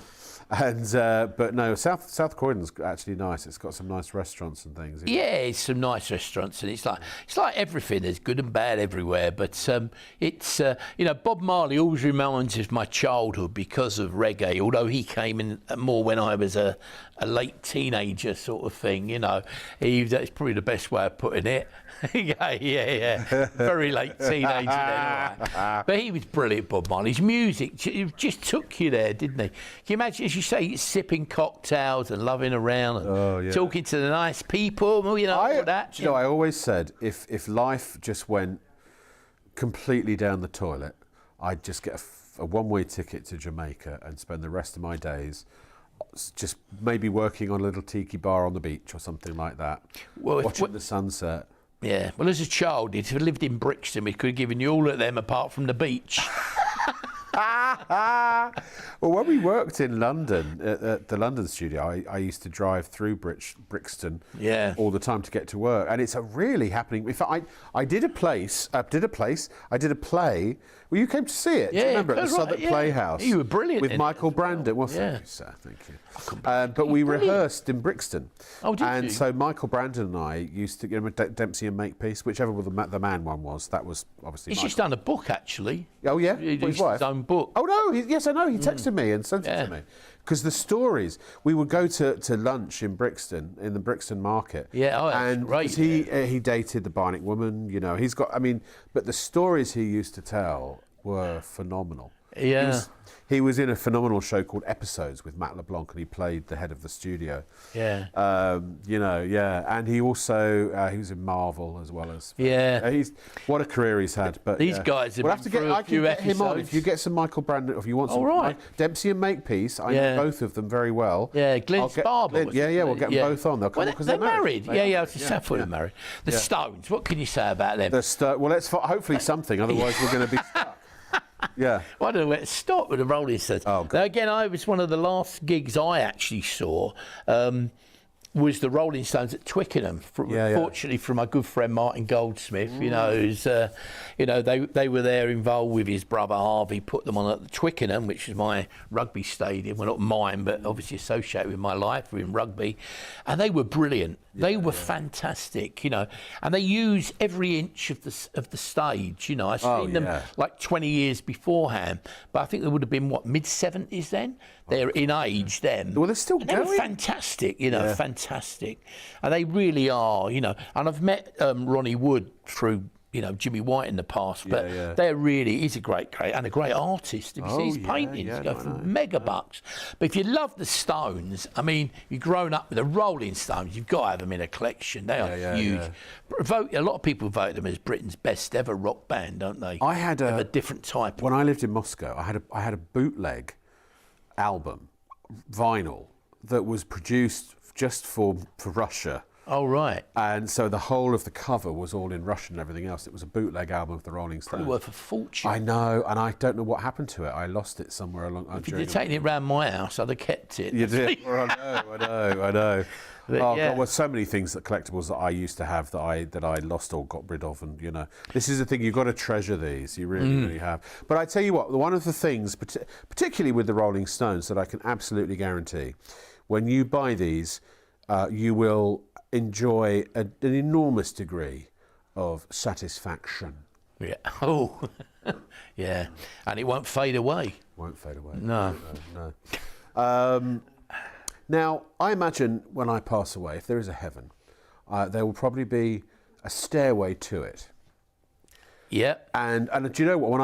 When I was in my boarding house, the whole thing was the done thing was if you played acoustic guitar, we'd sit around and we'd sing songs, to the acoustic guitar. And one of them was Stairway to Heaven, which is the first thing everyone knows to play on the guitar anyway. I listened to Stairway to Heaven literally a couple of weeks ago again, and what a song, what a song, what a song. They were such an amazing band. Yeah, they're huge. And they're doing, I think they are. They've announced they're doing some gigs this year, aren't they? Wow. They're reforming Led Zeppelin. Yeah. And I mean, imagine, they were just a fantastic I want to go see And this album is again, this is proving hugely popular. This is one of the best sellers of the evening, I believe, isn't it? A very famous album of theirs, great image. And again, if you have joined us during these shows, do have a look at your Shop on TV shop or the website. The website, we call those websites, yeah. We call a website. A website. Just checking. She's a bit of a mouth. But do have a look because, we have a whole range of these different discs. And remember, they're unique to this channel. You can't buy them anywhere else. And they're tonight at a special price. Oh, yeah, Gary, you've done presenting. You show them the website. Yeah, look at that. There you can see a bit of Bob Marley, and there's a website called Shop on TV. And look at it, all these different discs. You see, look, all on the top there. Look, Elvis at the end. That's proving hot. And we've had some sellouts there as well. Showing Elvis is sold out. I still haven't confirmed for the Elvis. Why don't you try on? We don't think it's sold out. We think it's been reserved for the person that was on the phone. Oh, right. And I don't know if the sale has gone through. So if you were, I wouldn't normally say this. Get on their phone quick then. Although they use the same systems that we use, so it's possible that. But they'll tell you, and at least they could take your details down. And if it is available still, then we'll give you a call back. Yeah. Unless our producer wants to call the helpline, the IT helpline, and see if they can help us out. Yeah. That's in the emergency broadcast. But but the website, as you say, shows you everything at the moment. But as time goes on, probably we'll be able to bring you some more of the range that will be done in this whole range of record, like some of you have asked for. So I've just realised my dad's birthday's coming up. Sorry, I just cut straight across you there. That's all right. I do that to you, didn't I? It's rude. I'm sorry I do that. I get all excited when I look at this. Sorry. But also my producers say, move on. And this is the last item we've not seen yet, but my dad was an enormous Buddy Holly fan. I loved him. I remember that was one of the. I saw that originally as a player. He used to Victoria in London for ages, and I went to see him, and it was brilliant, really brilliant. Yeah. All the people were dancing in the aisles, and the guy playing Buddy Holly went up there playing the guitar, and they had the big bopper in it, and all that era, and it was fantastic. But Buddy Holly did so much good stuff, and they passed away together. They were all in the same plane crash, because they. Was it Richie Valens? Was he in that? Or was it? I think so. I think he was. I'm not sure about that, but let's call my dad, shall we? Yeah, call your dad. Give him a ring now. Yeah, but because they insisted on putting luggage on the plane, and they were warned that it would overload the plane. And that's probably what me and you got kicked off that little one not long ago, wasn't it? Me and you. So. Well, we just get kicked. We don't. That's without our luggage. You just didn't want us on. Not scared. That's not true. I'm only kidding. But Buddy Holly again has a huge following. I mean, every time I see him, I just rave on him. Sorry. One of the big hits, wasn't it? Yeah, because there are quite a few Sues, aren't there, in the rock world? There's Peggy Sue, a boy named Sue, and tiramisu. We don't eat that though, do we? No. Any chance I get. anymore, though. Yeah. No. Yeah, but Buddy Holly again. This is really popular. I've actually got one of these hanging in my own home now. I know, Gary. Buddy Holly, I've always loved Buddy Holly. And what's the other one? Sun is up, sky's blue. Yeah, and it's raining. Yeah. Is that the one? It's raining. Raining in my heart. Yeah. Oh. Christopher Beckers! Hiya, Chris. Chris has been a guest on my show, and he's been a loyal follower and friend for a long time. I bumped into him in Paddington. Oh, right. And also, we invited him to our studio in London. He came and watched the show. Oh, wow. Hey, ladies and gentlemen, it's May the 5th. It's just turned May the 5th. Sorry, May the 4th. No, hang on. Sorry. Do you know why? Because I've been doing something that was the 4th into the 5th. Sorry, let me try that again. Hey, it's just turned Star Wars Day. May the 4th be with you. Oh. May the 4th be with you also, young Padawan. Thank you, Chris. And look, we will do a film and TV memorabilia show hopefully soon, and you know Star Wars will definitely feature heavily. Like the comedy club here. all the echoes. Once we get past 2 o'clock, we're going to have to put a microphone in the gallery one day. Yeah. And a camera. Sean says, do you have any other signed Dolly Parton items? My wife took so long to agree to me buying it. It's sold out. I'm so sorry. You can't dilly-dally here. Any more Dollys? I'll have a look again. If you leave the details, we haven't got one, but I will try. The person, the source who we got that from was an American dealer. He had 2 at the time. I can check whether he's still got another one. But if you leave your details and you're happy for me to contact, I'll definitely do that for you. Yeah, I know a lot of people that have seen Dolly Parton collectibles, and they've said they're fake, and she would argue, no, they're real. Shannon said, is that her teeth? Yeah. Yeah, sorry. Have you ever been to Dolly? Is it Dolly World? Yeah, in Orlando. No, I've never Is it Orlando? Where is it? I'm sure the Dolly... Tennessee. I'm sure there's one in Orlando as well. Oh. Shannon, loving these collectibles. Just had a night out seeing a live band. Yay. Music really is the universal language, isn't it, Shannon? We agree. If music be the food of love, play on, give me excess of it. Shakespeare.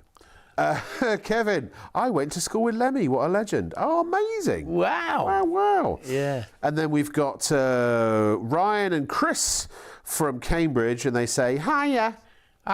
Probably not like that, though. My dad worked with you on Red TV. Oh, my gosh. Well, with you or me? I think me. Did you work at Red as well? Yeah, a couple of times. Yeah.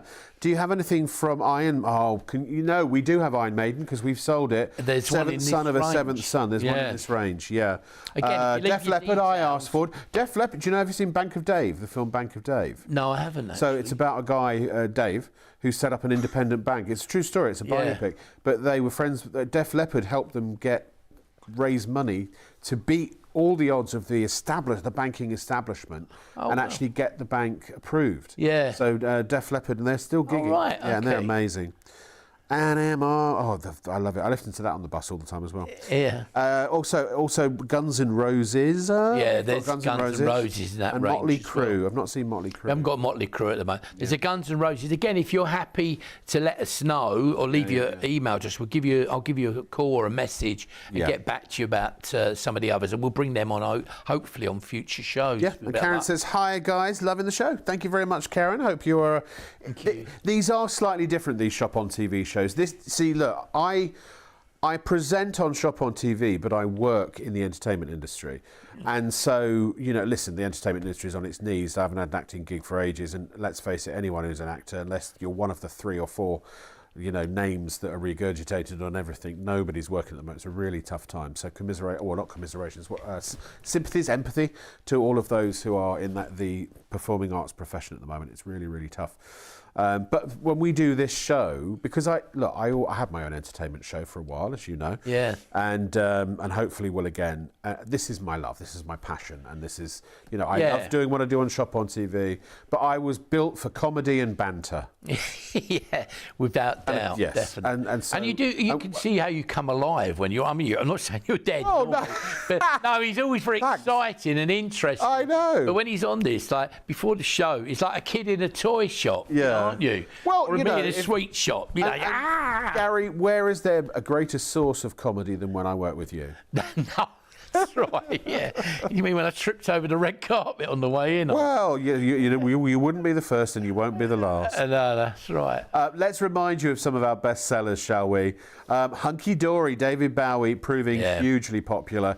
272476. Buy online. Remember, if you've just tuned in, we are a late night show, but it is a transactional show. So in other words, you can buy now. Yeah, but there's not many of those left. And as I say, if you have joined us, all of these discs that you see today are unique to this channel. And today you can buy them at £50 less than the normal price. And plus the cost of paper. You can buy them through PayPal. But the interesting thing as well is they're all a limited edition of only 100, and they're numbered individually. So the one you get, you'll be the only person in the world ever to own that particular one. Once they're sold out, they're gone. These Bowies are down now. Some of them almost to single figures, and we just can't bring any more. If you're a Bowie fan or you know someone is, do grab them. That's proved really popular. I wonder if it's possible. Let me ask producer Daniel. If somebody has a specific number that they would like, can they? I suppose they can't communicate that in an order. You can't really do it because they try to do it to keep it fair. Because obviously everyone would probably want it. To be honest, if you were doing them like that, 7. we want 1 or 100. Because the first and last always seem to have this little appeal for collectors, and a lot of them have gone. It's just as it comes up, unfortunately. Yeah, it's just. Luck of the draw on the number. Do it again. Right. Also, we had on the show tonight Pink Floyd, The Dark Side of the Moon, Money. Now, apparently, Kieran, our director, was telling me that Money was recorded. They recorded the till sounds separately and played them on different tracks so that you could hear them in different ears. Oh wow! When you listen to them. So the ka-ching is on one track, and the ka-ching is on one track, and the till is on the other track. Wow, I didn't know that. It's really, you can imagine that now you're saying it though, yeah. Apparently it's very good if you're setting up a home cinema system. That's a good track to tell that you left I bet it is. Well, it looks like we got the set for it, doesn't it? I know. Definitely. Well, there's very few of them left, and I'm sure now, that's going to sell out very, very soon. Yeah. But you might as well grab it tonight and buy it. Only over half of our remaining stock's gone, so it's getting really close to being. You're not going to find it anywhere else, Chuck. Nope, you won't get anywhere else. And if you have joined us during the show, hello and hi and welcome. Hello there. But the interesting thing is, as it's Star Wars Day, hello there. Yeah, or something like that, isn't it? Yeah. What? Who was that on the phone? Darth Sorry. Vader. Yeah. To say these are a bit bigger than the normal discs that are presented, the VIP ones. These are actually 24 inches by 20 inches, big old piece, beautifully framed. Yeah. They're bespoke framed, so they really are very special. By hand. No, they are. They're handmade. They're not like already made up, ready. They're individually framed and brought to you like that. And they're limited issue of only 100. Once the 100's gone, that's it. But some of them we're down to almost single numbers. Don't disappoint. Buy them and get them at a special price tonight. Yeah. Did Annie Lennox sell out? We're checking. We're gonna. We've got another anomaly. We've got anomalies tonight. I'll be most upset. Can I just say, check the website in the morning would be my advice, because we've got this weird. We don't know if it's a glitch. But when people order on the phone, it sometimes takes it out of stock. Oh right. And then. That means that people on the online can't order it. We're not sure if the phone order's gone through. It hasn't shown as confirmed. And I don't know how long it takes for that to sort of drop off if they don't. It's supposed to only be about half an hour. We'll keep you posted. But if you really did want the Elvis or the Annie, then please just check later in the morning. You may very well be lucky and it may still be there. Well, that Elvis, they're all fighting over the Elvis, aren't they? So, I mean, you're going to be really disappointed. Well, yeah. I think it might have crashed the system. No, not crashed it, but taxed it. 249.99 for all of these discs. They are all superb quality. You really will find when you get these at home that they are treasures, and they're treasures you get to see every day. They'll bring it. You could be in a lousy mood, and when you wake up in the morning, you stub your toe, and it's like, oh shoot, and oh crumbs, you might say. Oh darn it. And then fiddlesticks, and then you look at your disc and you. Also, yeah. sorry, I was going to say, Go on. Beatles, anything to do with the Beatles, you know, if you have a plastic cup or a paper tissue, anything to do with the Beatles is highly desirable and highly collectible.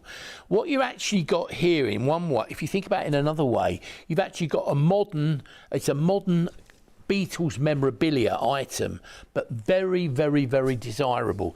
And again, this was, I think, their 7th album they ever did. It's been a big seller, very popular album.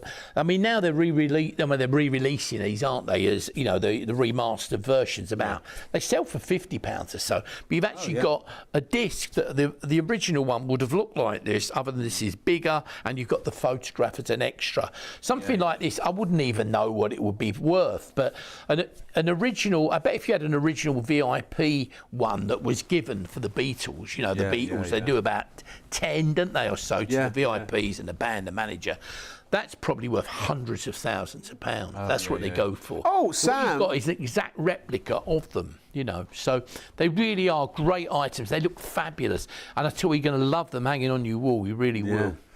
Sam from TikTok's Shop on Sam. Let me try, not Sop on. Don't put in Sop on Sam. I don't think he wants you to sop on him. Shop on Sam, and come on in, Sam, so everyone can. You've got to look out for this. Maybe if you look at camera 3.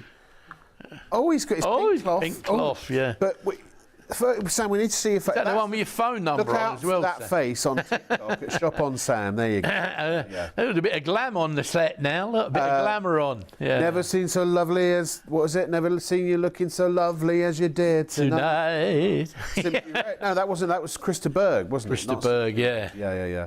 Now this is awkward. Sorry about the stance, but let me do that with slightly more decorum. Look at how big these, and they are hefty.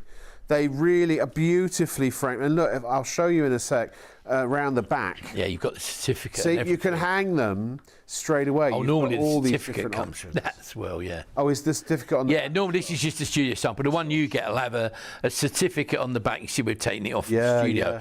But it will come with a certificate of authenticity with the individual number on. Yeah. So as you say, you get one of 100. And as you see on the front, it will have in the plaque the number that corresponds with the certificate. I love the back. Union Jack at the top as well. And, you know, it's we'll show you live in a moment, just the matte box. So it's card, it's thick quality stock. Yeah. And it's they cut them by hand, don't they, with a craft knife usually. It's totally handmade. The company have been doing them for over 50 years.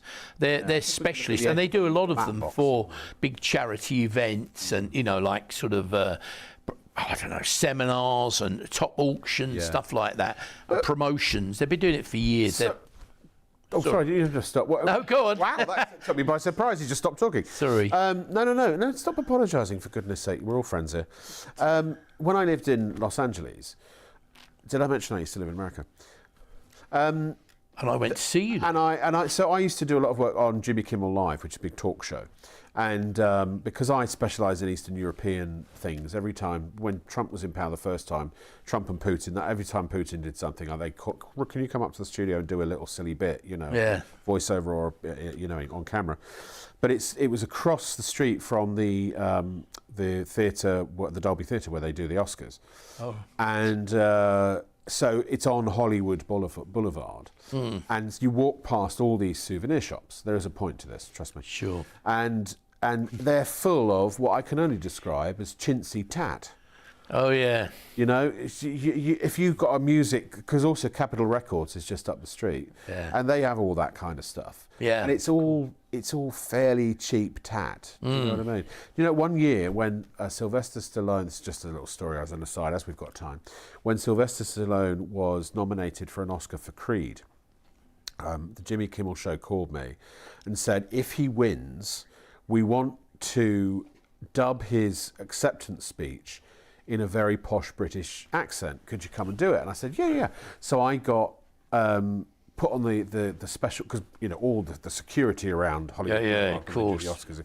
So I got my special pass and I was escorted into the Jimmy Kimmel studios, literally across the street. So I looked out the window where the holding area, you know, the kind of green room where we were. You look out the window, you could see the red carpet arrivals, literally. And the Oscars were broadcasting live across the street, directly across the street. Wow. And I was watching it. We were all sitting in the, the casting directors and all the people on the show. We were all watching it live on telly, 30 feet from where it was happening. Wow. He didn't win, so I was sent home, and I got paid very handsomely for the entire experience. That's better than when me and you were there, wasn't it? We didn't get paid that well then, did we? Do you remember we tried to get Tom Jones to do an interview? Yeah, we went to see him, didn't we? At the Blues Club, didn't we? That's right. It was the House of Blues. That's not there anymore. They got rid of it. Okay. But no, we were at House of Blues. Yeah. Anyway, so we're digressing and reminiscing, memories. but it's music related. Yeah. So, Queen's greatest hits. I think this is the album that a lot of people do have. Being a big movie fan, Highlander was a big film that I loved, and the song "Who Wants to Live Forever." Yeah. Just they are amazing. But I love Queen. The answer there's to me, by the way. so many hits, And I mean, Freddie Mercury was just a total legend, wasn't he? Yeah. But there's the band there. There's a band. They were just so talented, and the people you forget, like John Deacon, and so you don't think of them so much. Roger Taylor. They were so tight. I mean, since Freddie Mercury died, they've done a few tours now with Adam Lambert, haven't they? And Paul Rodgers did a bit, didn't he? With Adam Lambert's now the official replacement. Well, that's the right word, but but I'm not being rude to Adam Lambert. He's got a great voice, but he's not Freddie. Well, you can't recreate someone who is. Even Rami Malek. You see, this was the thing when Rami Malek did in Bohemian Rhapsody. He didn't sing the songs. Oh, did he not? No, I didn't know that. He didn't. And he captured the movement of Freddie, but I don't think he captured the essence of Freddie. There was a charisma, and I'm not just. I mean, it was a great performance. Don't get me wrong. I'm just saying he's a tough act to follow. He really is. Of course, and I mean he went through some quite volatile periods in the end. Didn't he? How they drove down and they went up again, and he drove down, and the band did. And as you say, we touched on it earlier, like Live Aid. That period they weren't quite as popular, but now they are massive. Still, I mean, now I would say, if you were if you were somebody who was a Queen fan, or at the moment people say to you, who's the best-selling band, and you go, it's impossible to say. But if you pick your top 10, Queen would be in there every time. Well, if you said who was across the whole genre of music, I bet the greatest band of all time, a lot of people would vote. Yeah, they would say Queen. So another really bizarre connection, if it is it's a bit of a tenuous connection, but Freddie Mercury was very good friends with Kenny Everett, who, for those younger members won't know, was a very famous Radio 1 DJ. Yeah. And was also one of the people, sadly, who got taken down by the AIDS epidemic. And my agent at the time, Jo Gannett, who I don't even know if she's alive anymore, and she was Terry Wogan's agent and everyone on the BBC basically, including Kenny, and he died in her arms. Oh wow! And it was just a bizarre, but so I never met Freddie, but I heard a lot about. Yeah, he was apparently he was volatile in terms of charismatically volatile, but he was apparently also a very generous and fun person to be around. Yeah, he always came across like that, didn't he? Yeah. I mean, the movie. I think the great thing about these movies, though, it's like, all right, they had an Elvis movie, but my other half's, a 10-year-old. No, he's 12 now. Sorry, he's now thinks he's Elvis. It's recreated all these new people now. There's kids in their teens who now are massive Queen fans or Elvis fans or Elton John fans. Sure. Because those movies have recreated a whole new band of new people. Maybe the grandparents like me take them to see it. I know. They get to hear it, they see all the buzz going on, and now you've got this new wave of people into it. So the movies, bad or good or bad, they've actually recreated a whole new range of people who are really interested. Well, Elton John, and recreated the interest from the old uns like me. The Elton John movie. Oh my gosh! I mean, Taron Egerton was. He did sing all the songs. Yeah. And what a talented guy. And he was so convinced. He sounded just like Reg. It was Reg, wasn't it? His real name, Elton John. Reg Dwight, wasn't it? Reg Dwight. That Elton actually, when he saw the film, he thought it was him. It was. I mean, it was sensational. Quite a few comments here. We'll stick with Queen, though. We'll move on to the other Queen option that we have for you.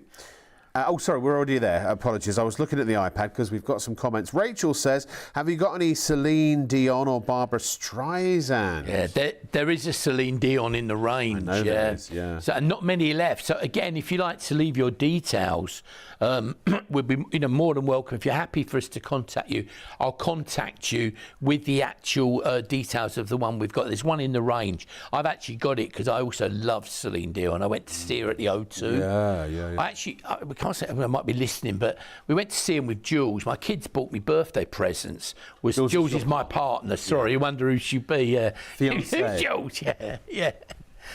The one I love. Longest suffering woman in history. We went to see Celine Dion at the O2, and I haven't been there for years, And we were like, you pay a lot of money, but it's really steep. If you've ever been there, right up the top, the seats, you think you're going to break your neck. And every time I got up, people were panicking because it looks like it's a straight drop. Really? Anyway, I told them my other half told them I had vertigo and would have to go home. And so they took us downstairs, changed the tickets over, and put us four rows from the front on a raised line. So she was nearly as you. Honestly, that was no. We didn't do it to be dishonest, but I honestly could not sit there and watch it. It was terrifying. So presumably that'd be a good place to do a U2 concert. yeah, it would. It would. But that is actually true. We didn't go looking, but I couldn't have sat there. Did you ever hear about Celine Dion's husband? He had no, seriously, it's a true story. He really had struggled some nights sitting on the same sofa as her because she kept breaking wind. Really? Yeah. But she assured him that near, far, wherever you are, I know that my farts will go on. Oh, right, okay. Thanks for that. Alex says, hi, guys. Edinburgh Fringe Festival, that one. I think, we say. People say I'm wasted. Thanks for that, innit? Yeah. But I haven't been drinking all night, Constable. Hi, guys. Fantastic show and some brilliant products. I'm looking forward to a Peter Beardsley. Yeah. Football, yeah. I got to say, I hate sports, and I love doing sports shows with Gary, but I'm not a sport. Well, rugby, we played rugby, and cricket, well, and actually snooker. I trained to be a professional snooker player. Yeah, so I do like sports, just not other sports. Not a big footy fan. Peter Beardsley was a great player for Newcastle and for England as well. We'll have a look for that, because I think we might be able to get something. So he's looking for his uncle up north. If you have one, I'd be interested. If you have any of those requests, this is a blanket statement to anyone watching. Just EDO? What was that? That's email the studio. That's email the studio. It's my new phrase. Just EDO us. Email the studio. My brain just dropped several syllables. I know. What you mean? What it is. Give us permission to pass your information. You can give us your phone number as well and your email if you wish. And if there is a particular time you want him to call, and he will contact you. This man here, the Collectables Guru himself. It won't be in the morning. Let him have a lie-in. Yeah. And it won't be on Bank Holiday Monday either, because he'll be in the pub. So, yeah, anything you want, just let him know. Darren says, just tuned in. I have a huge collection of, and these look great. I thought Rami Malek played Freddie brilliant in that movie. He really did. He really did. Please don't take my comment in any way to think that I didn't, A, love the movie, and B, really rate what Rami Malek did. First of all, he's American, and he managed to pull off the accent well enough that it didn't sort of knock you out of the fantasy. Freddie was so charismatic. I don't know if anyone really could have played him. It was a very tall order. I also thought he did a really good job, but I didn't know about the singing. And he said, which album is the Queen one? And keep singing, boy. We've got 2 Queen albums. We have a pair of Queens. Yeah. Yeah. I don't know what that gets you in this game, but so we've got it's a kind of kind of magic, and we've got the greatest hits. Yeah. Be careful how you say that. Greatest hits. Hits with a especially. Yeah, particularly if you're talking about Dolly Parton. Yeah. Gazza in Manchester wants to know if he can take the vinyl out of the frame and play it. No. Scratch all the paint off. No, the vinyl. These are purely as decorative. They're not as they're there's no music on collectibles. them. No, yeah. You could probably, but once they've put the coating on, they're not playable. No. If you want to, we will have hopefully some vinyl as well for you. That's a good idea. Some coloured limited edition vinyl. We've already got some. You know. Also, it's a bit of an expensive way of buying an album if you buy one of these and then take the record don't want to out. do that. We do have albums, well-known albums in the Gary's repertoire that we will bring you in future. Well, I'm a vinyl freak, you know, and we do have some great ones coming, some coloured limited edition vinyl. They're really fantastic. Now, we're getting towards the end of the show, but we won't let the sun go down on you because George Michael might let the sun go. There's a joke. You have the face. You see, I was thinking I'm on late night telly. I'm saying nothing. Moving on. This is proving very popular. Yeah. It's a great image. I mean, everything about that is great. I mean, don't you think the image on the cassette cover really reflects with the disc and the darkness? I think it looks brilliant. That it really is. It's one of my favourites in this range. This, of course, is a platinum one. The gold one sold out really quickly. This is really popular, but the George Michael fans love this. So, if you know someone, if you've got a special birthday, anniversary, wedding, you know, whatever. Or as I always say to the lady of my life, just because I love you, and then run, because she normally thinks I'm after something, give me a clip round the ear, but never mind. You know, is she picking up at 3 in the morning, isn't she? Well, I hope so, yeah. But you know, when Gary wants favours with Jules, he gets one of his discs out. Oh yeah, I was going to say then. I mean, it was worrying. I had to say it very carefully. Yeah, give it misconstrued. Yeah, but George Michael's brilliant. He's a huge. As I say, I never met him, but everyone I know who ever has said what a nice, kind, gentle soul he was. Yeah. Really nice guy. And did so much quietly, not in the limelight for charity. He did loads and loads and loads. Millions, wasn't it? Yeah. Big chunks of his income went to charity. Yeah. But that is a great slightly tragic figure in many regards. I mean, speaking of extras, do you remember Extras with Ricky Gervais? That one of I think the best comedy shows ever consigned to a camera. Yeah. But he did a little cameo bit in that, and it was a very self-deprecating and sort of honest sort of piece, I think, you know, and I think he had balls, as they say, to do that. Yeah, I know. I've met her a few times. Pepsi, you know, who is the backing band, and she used to. Funny enough, she might tell me off for saying it, but she was a huge collector originally on her kids of beanies. So when the old Thai beanies were around, you know, she used to come to the fairs and chat to her. Yeah. And of course, Martin Goldsmith, we spoke about earlier, who was Harvey Goldsmith's brother, and they did all the gigs. Yeah. Wham! He did their first world tour and everything. They organised it, and he has memorabilia associated from George Michael. Do you know, I didn't realise Wham were only together for about 4 years? Yeah, I didn't realise it very long at all. Time. No, it was. And Andrew Ridgeley almost disappeared from the public eye for a long time, didn't he?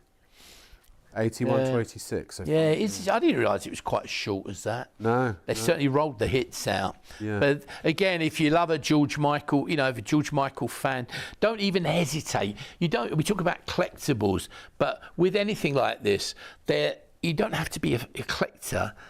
You just need to be a fan.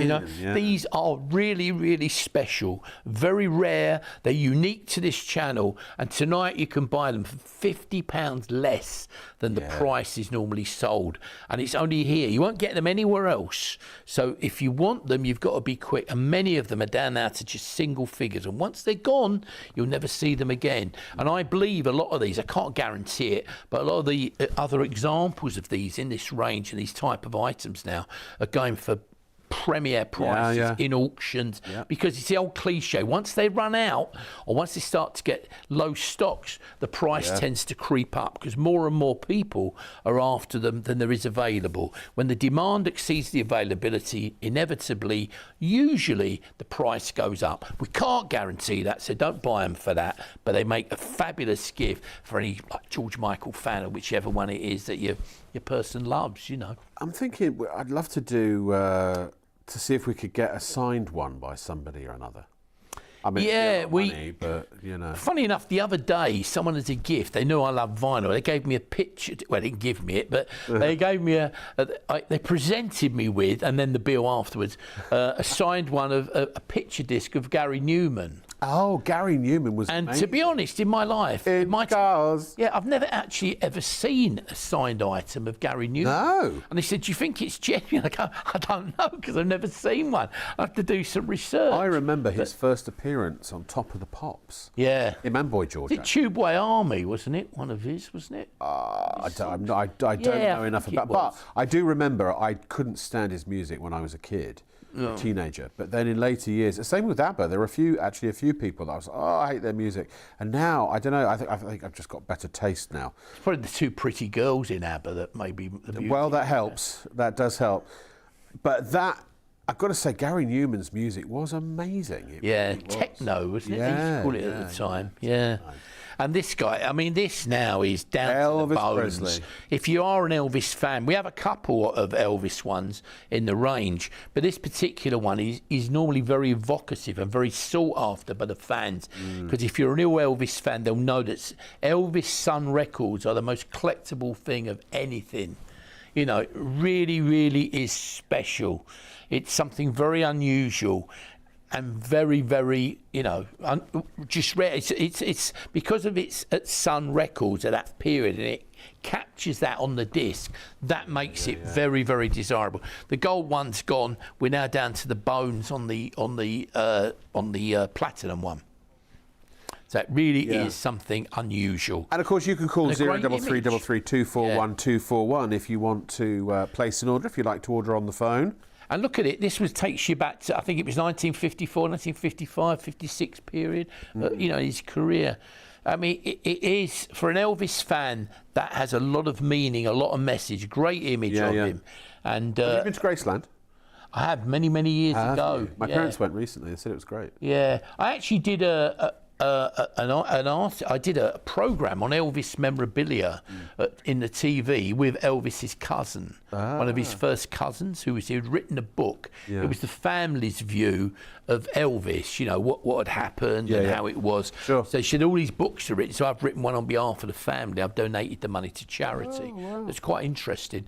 And then she arranged for me to do a live sort of conversation or a live do at Graceland. So yeah, I went there. It was fascinating. My dad went, as I mentioned earlier, he was a broadcast television studio camera operator. Yeah. In the old days, I mean, he did massive shows for Thames Television and things like that. But he worked for, this is going back a number of years, 50, 60 years, for Rediffusion, and they had a show called Ready, Steady, Go. Oh yeah, Remember Ready, Steady, that? Go. Kathy He was McGowan. he was a trainee camera operator in those Wow. days. So, but there are YouTube videos now. There was Peter Cook and Dudley Moore always did a bit on the show, and he always did one of the shots that sort of established them. And so there are old YouTube videos where I can see him where he's like in his 20s. It's hilarious. But the Beatles, the Rolling Stones, and I can't remember whether he mentioned that either Elvis did do a performance or was about to do a performance or cancelled a performance or did a performance. Yeah. But I mean, I miss those days of those music shows, and Top of the Pops particularly. Well, that was quite sort of revolutionary when it appeared. Ready, Steady, Go. Very, very. You know, it was quite amazing when it came out. Kathy McGowan, her little leather skirt and dark hair. You know, it was like, oh. You know, it was quite something. You know, I remember I was just sort of starting to look at and realise that people like Kathy McGowan were very attractive to me, you know. And I remember seeing the early stage bit, but it was like a revolution. Who was your big crush, big sort of superstar music artist crush? I don't know, really. There was probably so many. True. Yeah, I don't know, really. I mean, I had a thing about Susan George, the actress, in my younger days. Oh, did you remember you? Susan George? And I met her once, and I said, God, you know, you helped me through my adolescence. And she said, I didn't think I was quite that old. All my movie star crushes, they've all got married and got kids now. But it's a shame because when I was working in Hollywood, I would often work with big star, and I was hoping that just one day I'd meet one of them, and you know. hit it off. Yeah. Never happened. Yeah.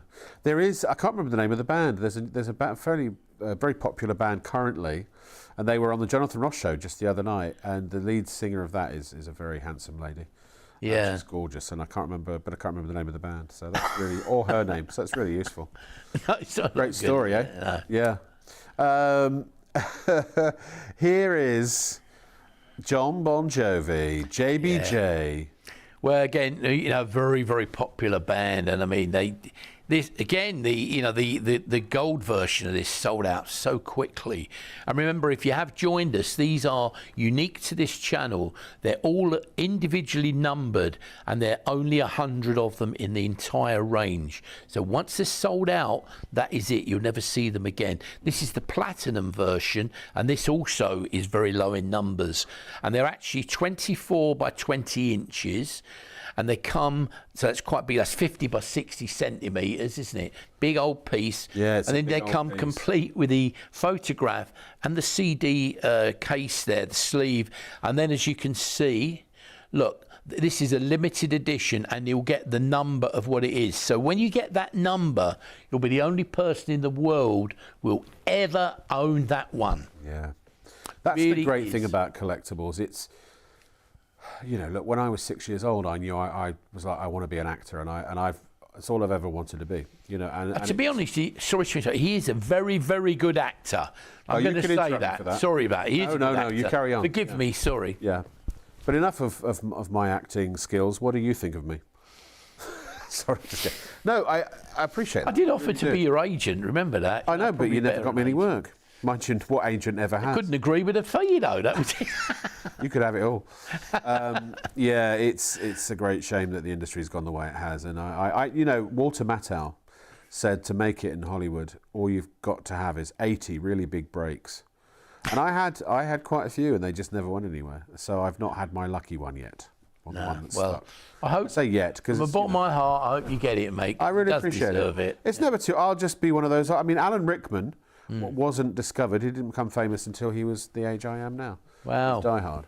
Yeah. So I will say this, and I do apologise for all of the people that have, in the last 20 years, said that I should be the next Hagrid, and who have, and genuinely, I mean, there are masses of Harry Potter fans who have supported that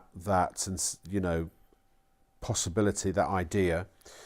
I tried. I came, I saw, I did not conquer. And Nick Frost will be the new Hagrid, and I wish him the very, very best. I think I was born to play that. I think I genuinely imbue the qualities that were the reasons that Robbie Coltrane was chosen to be Hagrid in the first place. But sadly, if officially, I will not be Hagrid, and I am quite devastated about it. I didn't even get a look in. We tried.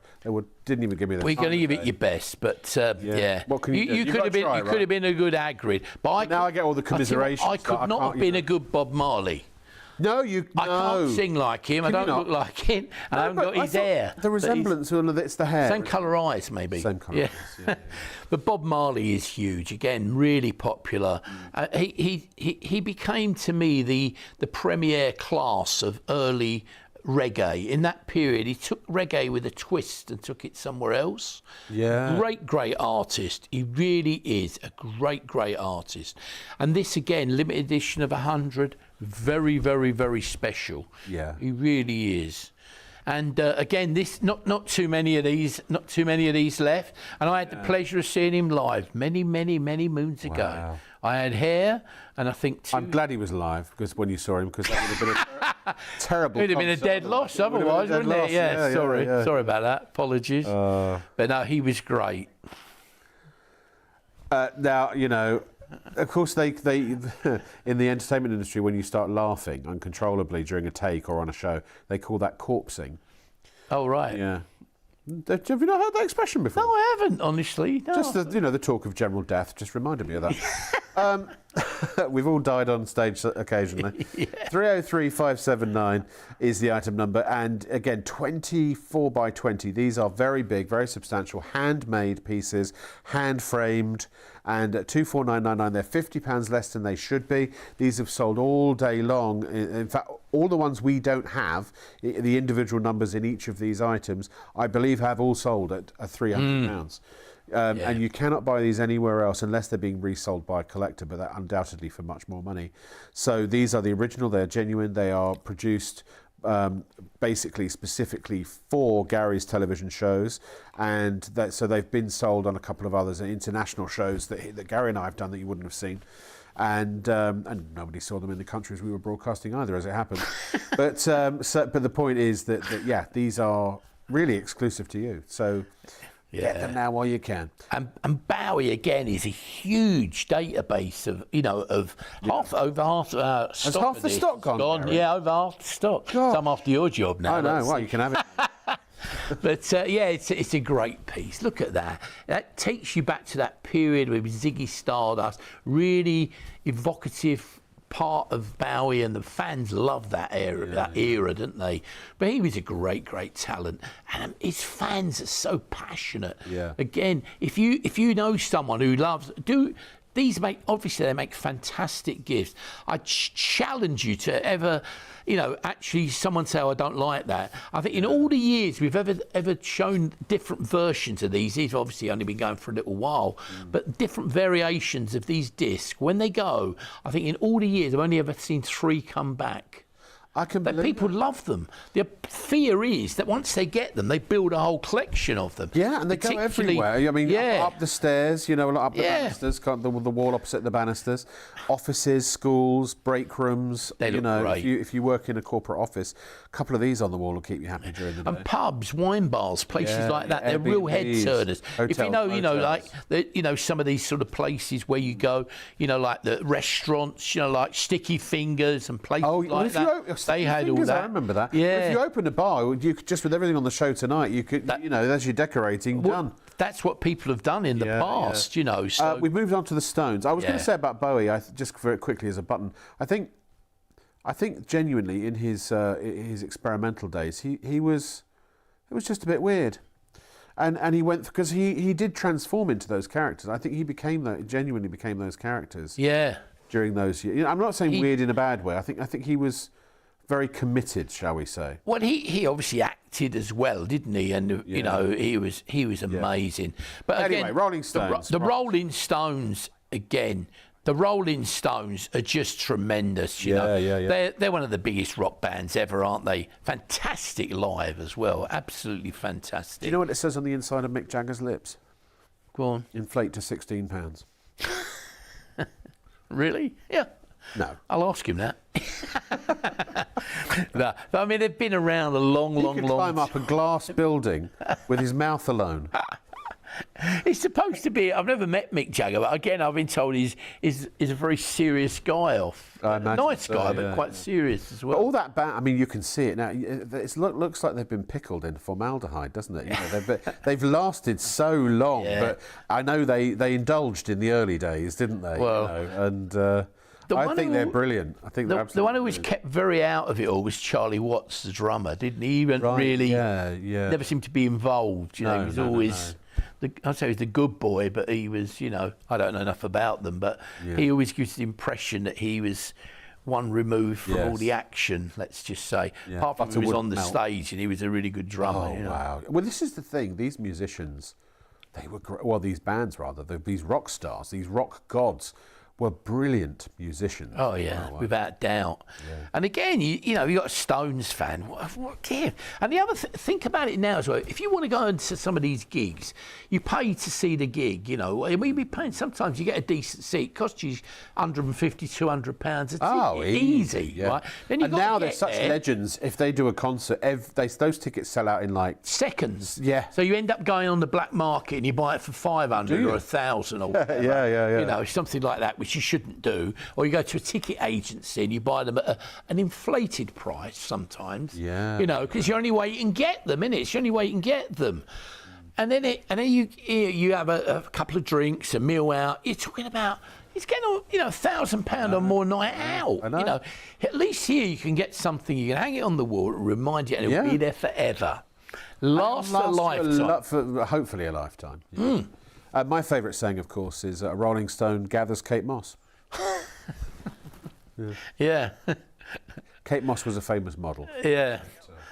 She Rolling Stone. She went to school in Croydon, by the way. She did. So Really, Daniel doesn't. So that it's look. All I did was I took a famous saying: "A Rolling Stone gathers no moss," and I could think, what moss is there that would work? And and so Kate Moss, and also Rolling Stones they were renowned for their dalliances with ladies. Oh yeah. And I imagine Kate Moss, being a famous model at the time, probably at some point would have met the Rolling Stones. And she went to Riddlesdown School in Croydon. Bit of Eustace information. Wow. Details changing. Look at that, Lemmy. Is Lemmy there again? Lemmy. Yeah. We've got some comments. Who's his friend again? He said he knew Lemmy, didn't he, the guy earlier? Yeah, I think. I can't. Look at that. I can't remember. Look, again, great one. They're really a very popular band. Lemmy he's just a rock hero, isn't he? And Ace of Spades is I love that song. Ace of Spades. Yeah. Ace of Spades. Once again, look at that. He Remember, £50 off all of these tonight. And you can only buy them here. Because the prices next time you see them, if there's any left, the prices will go back up. They'll be 50 quid more expensive next time. Spread the cost with PayPal Pay in 3, just $86.65 times 3 on your PayPal. Well, something they'll always love and cherish. Forgive my ignorance, because I don't know a lot about Motorhead, but were they a British or an American band? Yeah, they're British band. They are British band. And as I say, they sort of came, Lemmy and that, from Hawkwind. Was a rock band before called Hawkwind. And they used to be. Do you remember the old Grey Whistle Test? I do. And John Peel. John Peel used to have a radio show regularly. And these were the sort of bands that came up through that period, well. You know. Yeah. Being a granddad, yeah. But they all used to get on there and bring all those bands on. Keith Hartley, big band, Colosseum, John Heisman's Colosseum. Yeah. People are going, who? Some of you remember them, you know. If not, tell your dad or your granddad in the morning, they might remember them, but, you know. Would you like some adulation? Adulation, yeah. Some praise, some... Thank you. Dave says, what a fabulous night of entertainment watching and listening tonight. Thank you, Dave. I was going to watch a film, but you two have kept me hooked. Ah, great. Who was it that was... Johnny Depp couldn't stop watching us, could he, one day? No, that's right. We were told under good. Yeah. If you're watching Johnny, next time, baby, get out here, mate. Yeah, right. You know, strap up your notes as well. My story, I remember this well, Dave. My story is Wembley 93. Bono with his long hair flicking sweat all over us, never washed since. Sharon says, whoa, I love Dolly Parton. I named my daughter Dolly Dan after her. Please shout her out. Dolly Dan! Dolly Dan, hiya! Thank you. Neil says, Rob, was you in the film Tetris? I was in the film Tetris, yes, indeed. There's a story about that, which I don't know if I've got time to tell. They'll tell me off if I try and tell you, because this is not my show.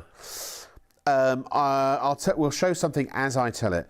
I watched it the other day, and sure, it was you playing a Russian. I was playing a member of the Secret Intelligence Service. True story, that, by the way, Tetris. The only thing in that film that is fictional, believe it or not, I swear to God, is the car chase. It's on Apple TV. It's well worth a watch. It's the story of Tetris, the falling blocks game. Yeah. So John Baird was the director who directed Stan and Ollie. Just indulge me for a moment, Gary. Yeah, no, if you don't mind. And of course. So I auditioned for the main bad guy, the main antagonist for the role, for the film, and they liked me for the role. But the film was funded by a Russian oligarch, and he insisted that anyone who spoke, because I speak Russian as well, anyone who spoke Russian had to be a real Russian. So so they asked me to audition for some subordinate roles, and I did, and I was like, I said to my agent, but one minute I'm, auditioning for one of the starring roles, and now I'm auditioning for a smaller role. Is that what do you reckon I should do? And they said, it's a film, it's a big one, do it. And I was like, yeah, all right. And they said, plus casting will thank you, and so will everybody else, because you're being a good egg. So I was like, oh, okay, fine. So anyway, I get a call one day from my agent saying that the director, John, would like to talk to you. So we set up a Teams call. This was right in the thick of lockdown. Yeah. And he said to me, I've been sitting here with the casting director, who's one of the biggest casting directors in the business. He gave Taron Egerton his big break in Kingsman. Oh, wow. And they said, because he also cast Tetris, and he said, we've been sitting here racking our brains to think how we can get you in this film. And I was like, Oh, well, thank you very much, John. Yes, of course. And he gave me the only role in the entire film that was Russian accented English but spoke no Russian. So it was like a loophole purely because he wanted me in the film. Wow. And that's why I got that role. And it was a phenomenal film. And John, if you're watching, I absolutely relished working with it. It was a fantastic experience. We were shot in Glasgow, heart of lockdown. Yeah. I mean, literally, I was stuck in the hotel for several days. Brilliant. If you haven't seen it, go and watch Tetris on Apple TV. Wow. Honestly, phenomenal. Oh, well done. Yeah. Thank you. Yeah, well done. And ABBA, if you want a bit of ABBA, they came from Sweden. I'd love a bit of ABBA. Yeah, we all would, wouldn't we? I'm not so keen on Bjorn myself. No. Nothing against you. His bearded tickle. Yeah.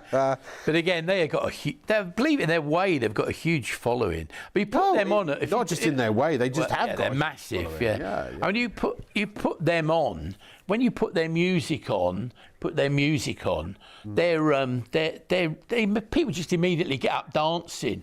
You want the women or the ladies. They love dancing to this, don't they? Oh, you put it on. You always get the ladies up, handbags on the floor, and off they go. I always keep mine on my arm. Yeah. Do you know there are?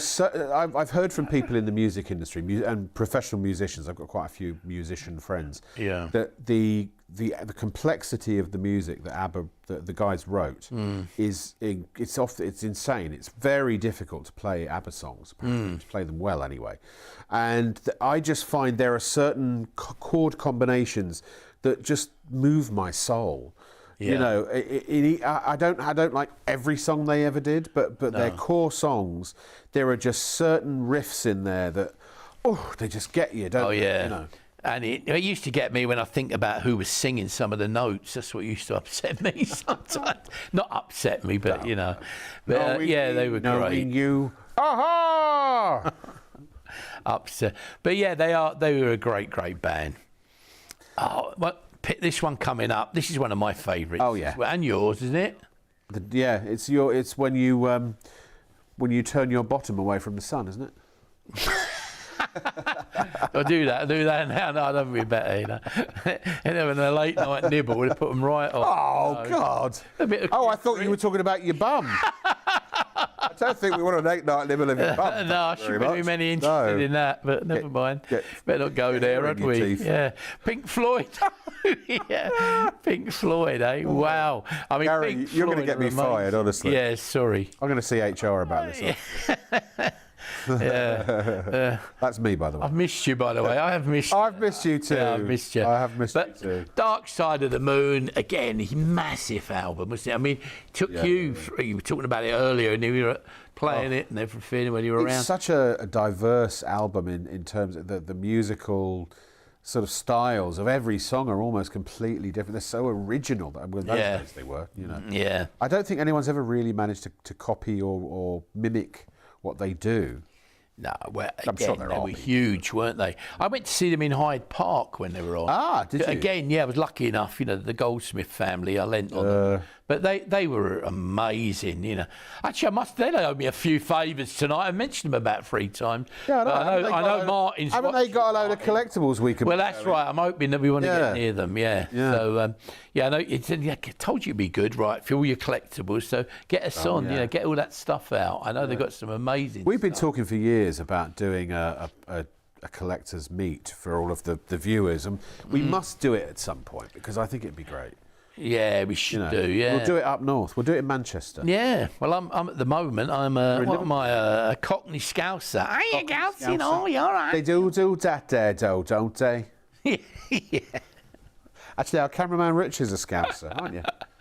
Yeah. Proud Scouser. It's good it is. You get on the old with your bus pass, you get on the bus, everybody's so friendly and lovely as well. It's become a whole bum. You know what I mean? A whole bum. You get on the bus, and they're lovely, the old people, they move, yeah, love, come and sit next to me, you know, and all the old dears on the bus. You know. Oh, yeah, the old dears on the bus. Do they go around? And they go, is that the old geezer, the old Cockney geezer? You know, come and sit down. Cockney geezer. No, Liverpool's lovely. But this disc, back to the Floyd, it's proven really, really popular. Hold it together for just 7 more minutes. 6 more minutes. It's, I say, what do you think about Pink Floyd? What? Oh, wonderful. And Martin, that name I've mentioned 3, so he's got a VIP jacket that was bought. They only bought 10.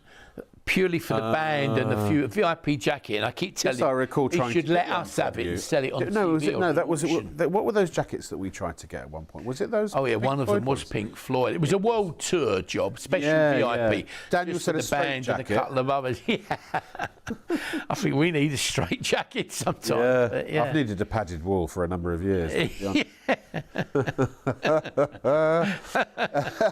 Kieran said, "True story, can."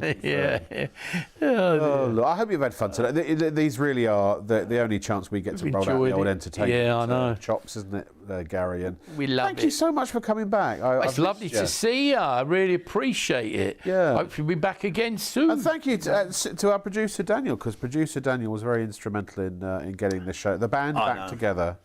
Well, Daniel's been, he's been my been guiding star, my redeemer and everything, Yeah. I've known him a long time. I knew him when he was young, so he's been great. And seeing build his emporium up around him, it's been wonderful. Well, yeah, because Daniel, he owns the studio. But we shot in this studio when it was only half the size. Yeah. Daniel's expanded. Yeah, he's been amazing. His studio facilities. Daniel shrunk, the studios have expanded. Yeah, I know, it's been great. And he's always had his the helm with him there. Rich, that's good old there, Rich, the dynamic duo. And to have, the crew tonight, Sam, and you got Kieran, of course, it's great, Kieran came at the last minute to save the day. Well, Did he? He heard you were in town. It's like, I don't even want to get paid for tonight. I'm just going to come in and do the show. Ah, very good. Thank you, Kieran. Cheers, Kieran. That's the way I heard. Great to work with you, mate. Yeah. And a shout out to Martha. Martha. Yeah. Oh, we've released Elvis. Oh, my. Right at the end of the show. Okay, so confirmation. Elvis did not sell to the phone caller. If you were trying to get it online, we are so sorry. For some reason, our system held it. And the same with Annie Lennox. Everybody was disappointed and fighting over it. So if you're still watching or you're watching... Buy it online, don't phone. Buy it online. Buy it immediately, because otherwise that's going to go. They're battling like that. Remember, that's something in the open market now. You could possibly be paying well over that price. I mean, Elvis is so rare. Remember, this one comes with impeccable provenance. You've got a certificate of authenticity that comes from Aftal back dealer. What that means is Aftal is an organisation, if you joined us, basically they authenticate for the police, for trading standards, all for insurance companies, auction houses. So you've got all the safety valves to know that that is real. And again, we're on ITV. And again, we're on ITV. We wouldn't be allowed to, under any circumstances, broadcast this if it was not legitimate. That is like a music antique. It's an original done back in the 50 years old? 60s. 60s. Yeah, 60s, 50s, late 50s, 60s. And it's just so superb. And the fact it's in biro shows you shows you it's real, It looks on there a little bit faint, but you can see it quite clearly in the flesh. And it's old, but that's what that adds to its value. But again, if you're going to buy, if you were going to buy that off of an auction website, unless it was Christie's or Sotheby's or Bonhams or somewhere like that, you'd have to be really careful, because you could be spending £3,000 and get a fake. Well, it's guaranteed. The provenance that comes with this is provable, traceable, trackable. Everything, all those things for insurance purposes, for resale purposes, and even though it is, and we know it is, and it's been verified by experts. You still get a lifetime guarantee. So if for any reason somebody turned around one day and said, "Oh, I was there," he didn't sign that. His manager did. You get your money back. That's right. Since 1996, I can tell you the entire history of this. Since 96. Wow. Because it was bought at an auction when I was the director of Stanley Gibbons Fraser's. Who've been around along. So they were a memorabilia company based in the Strand above the world famous Stanley Gibbons Stamp Emporium. But they were part of that group, different company. Big on memorabilia. It was bought at one of their auctions. I was there, and then basically the guy who owned it has had it pride of place in his boardroom at home. He's a collector with probably over 10,000 pieces. Good Lord! It was I won't say too much about him because he won't want visitors to his house. No. But he's an elderly gentleman who's now downsized. It's breaking his heart to get rid of these pieces. And his wife says, "Take it away. We've got to get rid of it." He wants it to go to a good home. I know it sounds rude. It's a considered purchase. purchase, but it's a piece of music history. It's totally rare. Grab it while you can. That is a piece of music heritage, artifacts, whatever you want to call it. Look, and it's real. For added confidence, if it gives you this, you can pay on credit or debit card. And also, for that matter, you can use PayPal as a payment method if you want to as well. And they all offer individual protections and such, but this is guaranteed genuine. And speaking of guaranteed genuine, Gary Ashburn, you're lovely a superstar. To see you. Lovely to see you. Thank you lovely so much. to see you. Check your baskets out and get the Elvis now, and I'll see you again next Thursday. Bye.